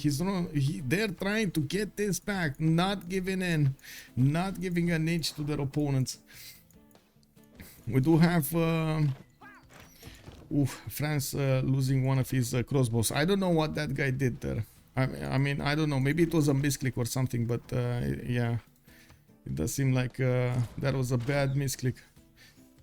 Okay, upgrades, swordsman, getting minor times, upgrades. Now these units are gonna do massive amounts of damage against the pikemen. They still benefit from Hannibal Barca's bonuses, and we do have crossbows that are gonna get into the front line as well. As you can see, he is chopping as well at the same time, getting hard building many times over here, moving them to the west side. Now, while America is trying to get as many pre-builds as possible, and to the southeast and to the northwest. Now, Scotland is much more protected than we do see the borders of Egypt on the east side, but Bartsake is aware that he's going to need to get armies out, and he's aware that he's going to need to get more science. 94 science with 45 culture against Hazaggi's 107 and 62. 200 gold at 10. Bartsake, he did finish plugging in Reina in the city of Necken, and you can see the trade routes coming for both of them. You can shift enter a ranged attack. Yes, you cannot. No, it doesn't work like that. I'm pretty sure he clicked on it, and maybe Persia shift enter or something. Okay, another one of those pikemen goes down. We do need to see the many times move next turn, while France is trying to use his ranged attack against his opponent with the crossbows and of course the catapults. We do have to see if Persia is gonna fall here fast enough. There's a spy being plugged in into Pasagade, and I do see another city has been taken down. I have no idea which city though. City has taken. Oh, they took Ayutthaya. They took Ayutthaya for Persia. That is very important. It is in attack range from Egypt, but it can be defended by America. So Astikos, even if he dies, he's not gonna fully die. And we do have also Colosseum coming out from Memphis in 5 turns. He's going to get the amenity bonus in a lot of cities here. I do see Valletta still being kept by Lege. We do have Yerevan, none. Vatican City, none. Mogadishu, none. Lakad, none. Geneva is being held by Hazaggi, and Mitla is being held by Bartsake. So both teams actually have one of these Science City states. Nobody knows about Rapa Nui, or nobody has Rapa Nui. Auckland is being held by Sprig. That's going to give him that extra nice boost in production. He's on 127 production, but that's less than half than Phyrsos is benefiting from on his cities. I do have to mention we do have only 3 cities of Egypt on the eastern coast. He's not that big. We do have more boats coming up from Gran Colombia, this time frigates that are gonna get to attack into the Indian defenses, and it does look like he's getting Terracotta army in 6 turns, trying to get the promotions off for his boats. He's building frigates and trying to get some caravels. He's probably gonna chop one here. I do see on the eastern side he kept Mumbai, and we do need to see when he's gonna get to upgrade. Mumbai is rebelling in 1 turn. Okay, he did upgrade. Yeah. He didn't raise Mumbai. No, he did not. He didn't raise Mumbai. He's moving to Agra. He's just gonna leave that city, to be honest. He's gonna leave that city to flip to a free city and then take down Agra. By the looks of his positioning of the caravels over here. Now, 2, 4, 6, 7 boats coming up from Egypt. Not going to be enough to actually take on the full fleets of Gran Colombia, especially without an admiral. We do have Gran Colombia units trying to get the scouting on the western side. Leif Erikson is over there available for him to use, and he does have Zengi also. A few more frigates are coming out to fight, and yes, these guys, these frigates can be 2-shot by the caravels of Egypt. We do need to see if he's going to get the repairs on the caravels before that, and one of the reasons, of course, he wants Terracotta army so he can pop the promotions on these caravels and get extra heals back. He definitely needs more. He needs a lot more caravels on the western side. He does have 2 more here. He does have 2 more. He needs to get them back. 2 caravels, 3 caravels, especially in their state, are not going to be enough. Oh well. West side looks like France is pushing in into the Persian defenses. Slowly but surely these maritimes are getting next to the main cities of Persia, and it does look like he's still waiting for the crossbows to shoot first. That's the good the good way of doing things. Tarsus is being taken over by Egypt in the north. Looks like the city is under siege, and we do have Persia taking it away from under siege, but it's still too late. The knights will probably gonna be too strong for the city to handle. For the city gains independence, Mumbai did get taken down, while one of the caravels did get banged up over here. It's fine. He's gonna get back into his territory and heal up. There's no major war happening on the east side. He doesn't have another opponent here. He might be caught with his pants down though. I gotta say, Sprig might be caught with his pants down. Let's see the vision. He does know about a city on the east, but he doesn't know how many boats Egypt made. He doesn't have vision. Titiits never scouted the north. He doesn't know how many cities are on the coast over here. Did we even see? He doesn't even have harbors here. Phyrsos never built harbors. He's not making admiral points, so that means it's very hard for Sprig to predict this outcome. He's thinking, you know, about this. This might be happening. That's why he's putting the commandant general on the west side. But yeah, it's not easy. Not easy. We do have Lege getting machinery 3 turns. He doesn't have yet the upgrade button on these galleys to get cartography, and I do see he's getting a reformed church in 3. He saw a boat, I guess. Yeah, but it's a galley, you know. Jacob, also good evening, sir. Lumompat, good evening, sir. I mean, you can, if you shift enter, move into a tile. Not really. Oh, Persia got a printing. Persia got printing. Woohoo! Yeah. Massive army, by the way, from America. He did manage to get Galileo Galilei. We do have Egypt, Ptolmaic, Phyrsos getting the university one, getting Isaac Newton. Universities will provide him the +2 science, and he will get a free library and a university whenever he's gonna plug that in. I do see he's also finishing Colosseum in 2 turns. That's a 1, 2, 3, 4, 5, 6. Oh my god, 7 city Colosseum over here. That's amazing. Okay, looks like frigates of Gran Colombia are starting to take down the Indian galleys. These galleys cannot counterattack. We do have the caravels also getting coupled with his own navy, and it doesn't look like Egypt is pushing forward than this, or at least at the moment. 3 turns for the Terracotta army to finish, but this might be just in time. How many turns do this take? 3 turns. Oh my god, it's just in time. That is insane. That Terracotta army, man. That, oh my god, the Terracotta army. He's gonna get the +2 on these. Give me a second here.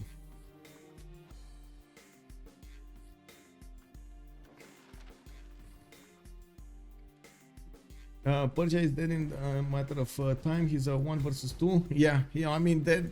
He's still gonna have a city, but yeah, his main cities are dying. Tarsus got taken over by Egypt. Ray got taken over by France, and I do see France is pushing in towards Susa and Pasagade.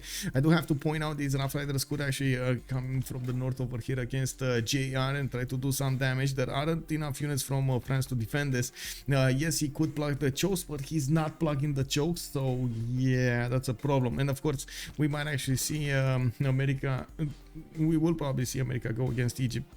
I do have to say it's still an option to go to the south. You know, do we have Egypt to move in? If he does move to the southeast, he's gonna get discovered. Sprig did put Gregor McGregor over there.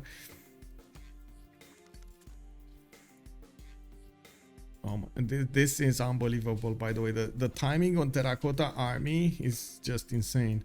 Agra is being hit. The frigate is going to take down the walls. Looks like the city is going to be also half HP. Lege is getting cartography next turn, so that's actually going to be a little bit harder next turn.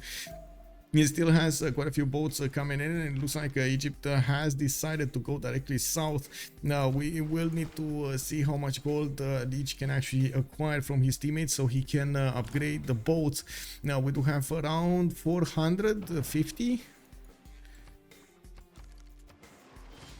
7 out of 30 tourists for Phyrsos. Whoa, that's how much tourism does he have? He's on 80 tourism a turn. Whoa. Anyway, when will Conor McGregor be great general? I don't know. Anyway, we do have a few caravels getting upgraded here by Lege. He did get the goal from his teammates. Looks like Gran Colombia is getting the upgrades on these boats. And I do see he's still going to push in through his opponent's defenses. We do have some caravels getting deployed to the south to try to scare off these Gran Colombian units. Mumbai has been raised. Gran Colombia is still doing damage against Lege over there. We do need to see if Gran Colombia is also going to get the pillages and the upcoming attacks on the units. We do need to see Egypt get in with his own boats to try to save his ally.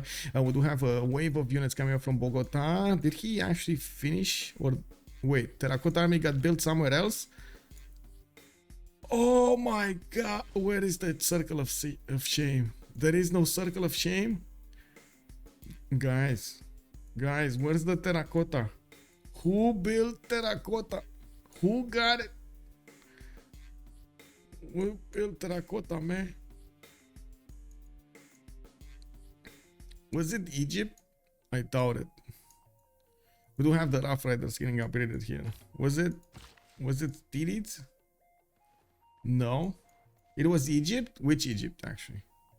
Wait, where did you see Egypt? I don't see any camel. Oh my god, he got it. He got it. He got it. No, he got it. Look at it. It's here. It's here. This is unbelievable. Counter by Phyrsos over here. Big brain. Bigus brainus. Now, these Gran Colombian caravels will have a problem. Some of them did get promotion points from attacking into Indian galleys, though, so it's still gonna be tough. We do have a level 2 caravel that also needs to reposition here, replace this caravel. While Persia is dying, city of Pasargarte trying to get the ancient walls going. We do have Bartsake needing to reposition his army to the east side, while these American Rough Riders are getting the promotions. A lot of them are actually moving to the south here, and it looks like the pike shots will be sufficiently strong to defend against these Rough Riders. The coursers, probably not. We do have Titiits getting ballistics next turn. He's gonna get to upgrade the cuirassiers, not to mention he's gonna get some field cannons. Looks like he's starting to lose some units left, right, and center, while Hazaggi is trying to figure out exactly what's the weakest link in his opponent's defenses. We do have, I think Egypt just gave up his hand, by the way. Gregor McGregor did get pushed back in the city of Caracas, and Gran Colombia now knows he's gonna get attacked by Egypt on the seas. He doesn't want to let go of India over here to allow him to upgrade some more units or get units out. It does look like India did manage to take down a caravel of Gran Colombia from the south, while I do see this frigate is doing the damage against that unit.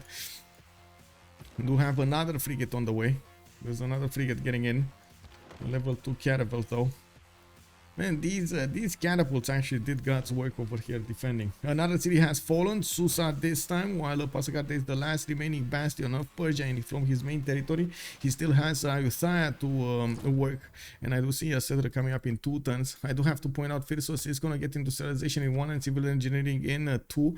7 out of 30 tourists is quite big. His opponents are actually defending that strongly, and Titiits does have 83 culture a turn here, 173 production for him. He's getting pushed by his opponent, by America, that is having problems of figuring out the weakest link in his opponent's armor. We do have Bisheng also here, another industrial zone for Dumfries, and I do see new package shots are getting hard built here from Edinburgh and Stirling. He's trying to put a unit on every tile over here, not to allow America get in. He's still gonna get some pillages, maybe? No, this is not a mine, this is not a mine, this is not a mine. Okay, he doesn't have pillages. Field cannon is getting upgraded here from America. He still has a +5 from the era score damage, and I do see America is pushing into the west side, into Egypt territory. Egypt doesn't have... Oh, he does have a general of his own. Okay, that's perfect. That's perfect. Did America get a general of his own? Yes, Ethelfled. Ethelfled. Wait, that doesn't work. He needs an industrial one. That actually doesn't work. Check. Kill the Scots? Woo! No, no. Whoa, Hazaggi is going in. He's taking out Titiits' units from Scotland.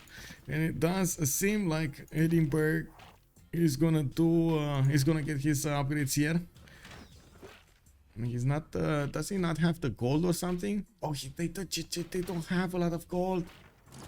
What's happening here? It looks like the Gran Colombia is repositioning so he can withstand the damage. Looks like Rajendra Kola also appeared on the front line there, giving the Egyptian units an extra plus 5, and I do see he's getting the extra movement. With Terracotta army, Egypt did manage to get the +1 promotions on these caravels, getting a +7 damage against his units and defending against them. Gran Colombia does have frigates, while his opponent the moment does not. His frigates are coming onto the front line soon. While we don't have that much production available for Gran Colombia, he does have 4 cities that can pump out units, including his capital on the west, while Egypt is only using 1, 2, 3. And Bartsake is calling out the GG. Though its face may change throughout the ages. Freritos, consider the game. From the hand of the victor. Ulyss. Oh, strong game. By your actions Against this day, all odds. We have seen Astikos getting bullied. We have seen, oh my god, JR doing as much as he could to take away the Persian crown jewel Pasagarde. He had it in his sights and he could get in, but couldn't take it down. Oh my god. I say, this is amazing. This is unbelievable. Who would have thought that? Stream chat, you voted 35%. You didn't believe in the strength of Hazaggi and Lege. It looks like right now they showed you they can. Not to mention Phyrsos, biggest brain over there with Ptolmaic, did manage to get the science, get the production, and counter Sprig on the seas. Whoa. Let's actually go into the post-game chat to hear them out, talk about this, and see what they have to say. Unbelievable performance, I gotta say, unbelievable from both sides. I am a bit surprised Titiits didn't actually get more settlers in the south over there. I'm a bit surprised about a lot of things. Unfortunately, Lege couldn't actually get to the caravel timing a lot faster than he did. But yeah, it was what it was, man. India, you know, holy sites and stuff like that. He couldn't give up on his bonuses. Ptolmaic did God's work. We did have a lot of gold coming around from them, but the gold per 10 from Freritos was just not allowing them to have what they needed when they needed. And let's actually see if they're gonna come post-game chat over there. Let me actually ask a question, because at the moment it's they're not moving.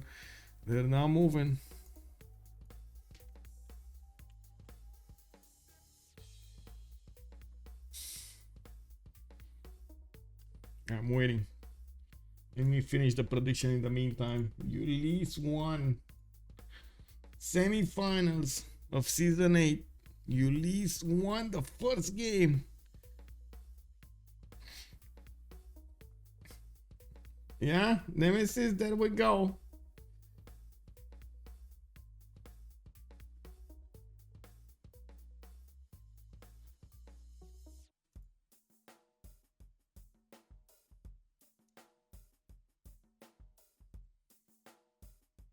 I don't know why. I think the game just crashed or something, because I don't see anything on the stream. As in, I even have the Sid Meier's is not responding kind of thing. They're not moving to the debrief though. Oh, they're moving to creator voice. Okay, I see. They're probably going to want to talk in French. Both French teams over here, so we might not actually have a... Oh, wait.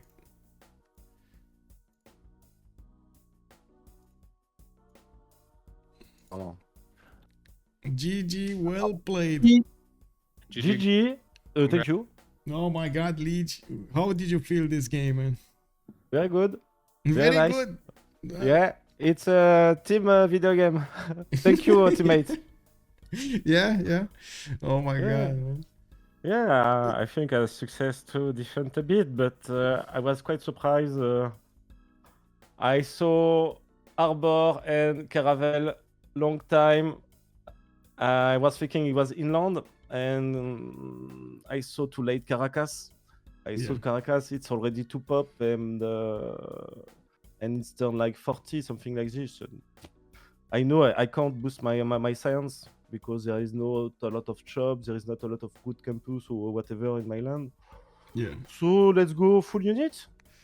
I gotta say, we saw you wanting that remap immediately, right, in the first one, and then we saw you spawning next to Gran Colombia again, and I was like, oh no, this is not Lege's day, man.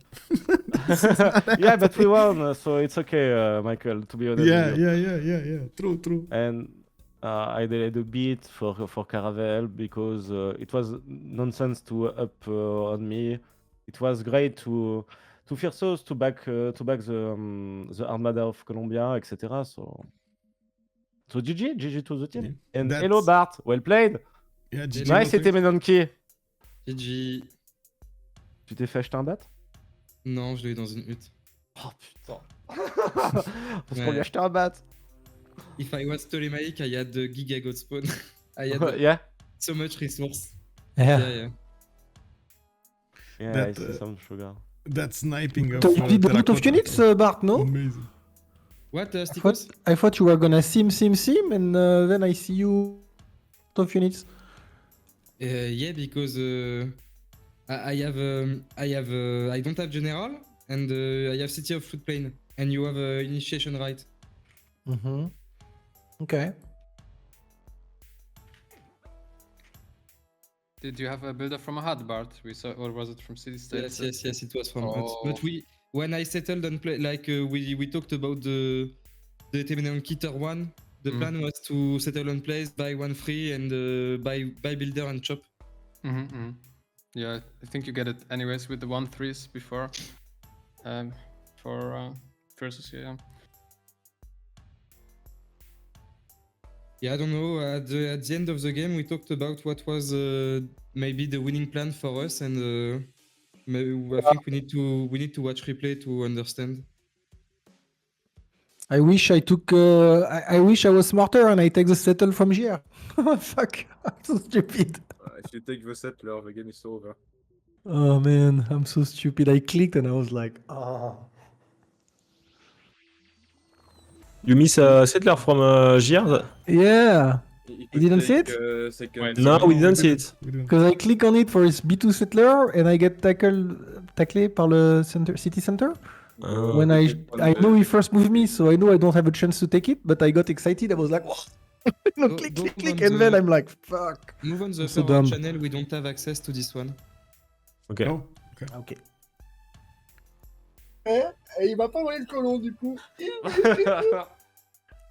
Non, c'était rigolo. T'aurais pu le prendre, ce Gérald. Yes, it was very stupid. Very disappointing. T'as voulu faire ce move contre la ville. J'étais sûr que t'allais faire ça, mec. Je leur ai dit, je perds un colon. Et après, je vais, ok, c'est fine, il a fait le mauvais move. Putain, j'étais excité. Je suis trop content. C'est quand même le scout, il est arrivé très vite chez moi. C'est un colon B2 qui sort en même. Enfin, normalement. Le Paititi, là. Paititi, il est parti à droite. Level up sur Paititi et je suis allé tout droit. Non, je sais bien, mais genre c'était quand même le timing était serré quoi. Et je me suis dit que bah, j'allais me bouger à côté de ton centre-ville parce que moi mon colon il venait de sortir aussi, tu vois. Donc j'étais là, le mien il vient de sortir, je pense. En tout cas, bien joué pour la B3, Gérald. Beau move. Ah putain, j'ai misclick mon guerrier quoi. Ah, ça m'a fumé ça. Ah, c'est ça qui s'est passé parce que. Mais ouais. On est dans l'incompréhension de ce qui se passait. J'étais à 1 seconde de la fin de mon tour ou 2. Je fais ok là-bas, je vais pouvoir settle dans tous les cas, c'est safe et tout. Je vais pour bouger sur la map vers la droite. Et je vois mon guerrier bouger. Je fais what? Et du coup, j'ai eu le temps de shift enter mon colon. Parce qu'il me shift, sinon il me faire smooth tous les deux. Mais. Alors, ça fait plaisir de jouer contre quelqu'un que je force move parce que mon pote, normalement, je force move pas du tout. Hein. Maybe English for Michael. Ah, yeah, sorry. But anyway, maybe Ulyss 1, Freritos 0, but GR 1, Astikos 0. Hein. Yes, but only teams matters. JR plus Bart. No, I mean, he send you 2 units, bro, the fuck. Bah, ouais, Yes, Bart, to block my settler. c'est quoi, c'est Marianu, Bart? Little bouffon, Hazaggi. Pourquoi tu m'envoies ça avec Marianu, frérot? To get free and 50 gold. Bah ouais, mais yeah. qu'est-ce que tu fous là? Why you greed like as fuck? Bah, because it's you. I know you're not gonna send me units.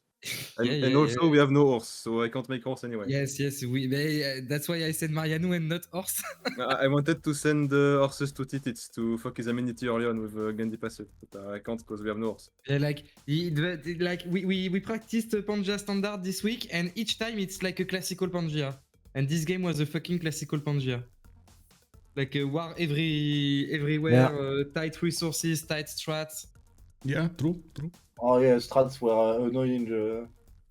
I mean, it's always that Astikos has 3 horses improve. I can't improve mine. Bart has to settle before to work his. It's so annoying, man. We never have strats. Yeah, you lose on spawn. No, what no, you're we saying, don't or- have How many stingers you bought, Gir? 1, Mhm. 2, 2. We have secret strat. 2. It's a red card Yep. in craftsmanship. I don't know if you know it. And you make Okishitos? Uh-huh. This one. I know about this. No, but by the way, man, we discussed Yes, about yes, this yes. in the game, but we are not sure what was the right game plan to win this game. I don't know, maybe play better? Good Yeah. caster, very nice caster. I don't know, you so, have a good advantage on Astikos, but distance units come late, and you are stuck with the massive units. You just do spearsmen and horses, and you can't go through. I mean, I went through. What do you mean? Not. As initiation right and 1 trillion chops. But the big interrogation is about Bartsake. He did a very nice start, but he was a bit late and too late in the late game. So why don't you have like more science and more culture? Like, did you actually watch the game? Yeah, we saw you rush ball generation. The thing is, I'm against. I am near Persia, that got initiation right and a general, and the Rough Rider got general too. And I just don't want to get punished, so I made some Marianu. Then I need to make audience. I needed to make early fourth city to get horses and builder. So I'm just delayed. And Don't not you a lot think of you were a progression bit also. greedy to learn Tarsus? Greedy to push on Tarsus? Yes, Yeah, in the early with free Marianu, because you lost an horses and a few units, and after that you had to reproduce units. Then I think it's there where you lost most of your tempo. I mean, It's I true, don't I know, was I'm happy not, when you do this, huh? I'm not an oracle. I can't know. I needed to put this pressure. Like we are. I think it's we are you. City against city. Like we have a free tile. He has a +3 and +5. He has +8 against me. I need to see what he's doing and be on the initiative. I think maybe the right play was to turbo all in on Astikos, or to turbo grid and don't make any units, you know. I mean, one horse, you just put one horse at the border, so Astikos thinks you have units, but you know how fast it can go, and my city on this front was really. Tu pourras demander à Astikos, je pense qu'il pouvait pas ramener son général chez toi. Hein. English, please. I tried to bring the general to Bart. Yeah, It was my but, plan. I was like, I'm gonna sneak the general to Bart and I'm gonna derail him. No, But man. then it was too much. I was like, fuck. And that's Mr. also how I lost the position, is because I bring many horses north and I tried to have the general there, and I was like, And I turbo low rolled, man. You could have been dead so faster if I don't low roll on the city, man. 4 HP. 4 HP. 4 HP before you chop walls. What is this, man? roll, I think. It was the wall. One other thing, very interesting in the draft, Freritos picked Egypt against Egypt. Yes. Are you confident to take Etemenki faster than him? Do you practice it? No. It's the Depending on gameplay spawn. on Etemenki is only because I have a really good cap. The thing is, in this game we don't have the same position at all with Ptolmaic, so no conclusion can be taken on Egypt versus Egypt, and this Cleopatra has the ability to make a lot of gold without any condition. So I think it's pretty solid pick. And even without Etemenki, you have the plus 20%. So you mean with the lowest spawn, you don't go for Etemenki? No. Okay. No, even during the loading, we were like, okay, anyway, I open Magnus Ancestral chop. Okay, playing Egypt for his bonuses, but not rushing for Etemenki. Because it's a big deal to get Etemenki and to get the Pantheon. And if you get the two things, the one Egypt has everything and the other has nothing. Bard didn't go for Craftsman, so he didn't go. Yeah, he didn't put those things. But he doesn't have bonus to get craftsmanship faster. Non, but Phyrsos, tu l'as eu dans une hutte le boost ou dans un. On te la boost? English. Tu l'as eu super tôt. But he was settled on a rise, so he has culture under cap. Of course, he has early. No, but it's culture turn 6.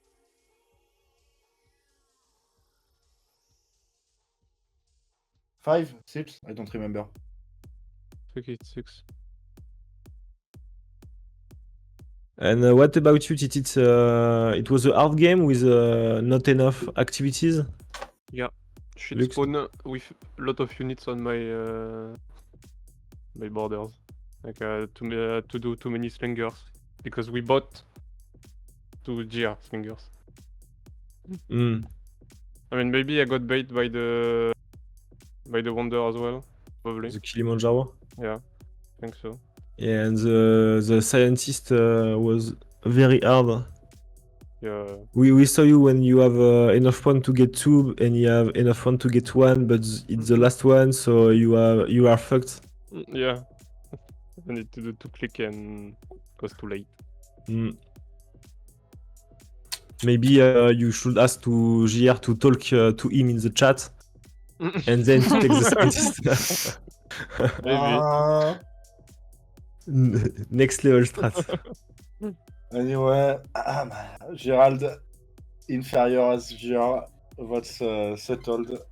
G. Yes, GR1, Gerald 0, but Ulyss 10, Freritos 0. When is the second game? No ID. Okay, next week? Probably, yes. Okay. I think Dystoria want to cast it. So we wait for the date. The schedule. GG everyone. Well, GG. GG. Bye. GG, I'm gonna go to cast. Thank you, Pulp. Well played, everyone. Good game. Thank you. Bye bye. Good game, well played. Bye, GG. So we heard from both teams over here, depending on what they could have done better, what could have been improved over here. They're gonna rewatch also the vote to see what they did and what they could have done. I'm also sure in the second game we're gonna have Freritos with a lot more will to take that win. We do need to see how Ulyss, of course, is going to perform, and I'm pretty sure they do have a pretty strong roster the next time. We're also going to need to wait for the other games to finish to see exactly the results from them. GBL, Gold by Library versus 12 Plus, they have their game right now, and I'm going to send you to Papa Chillin's stream. He is streaming it soon.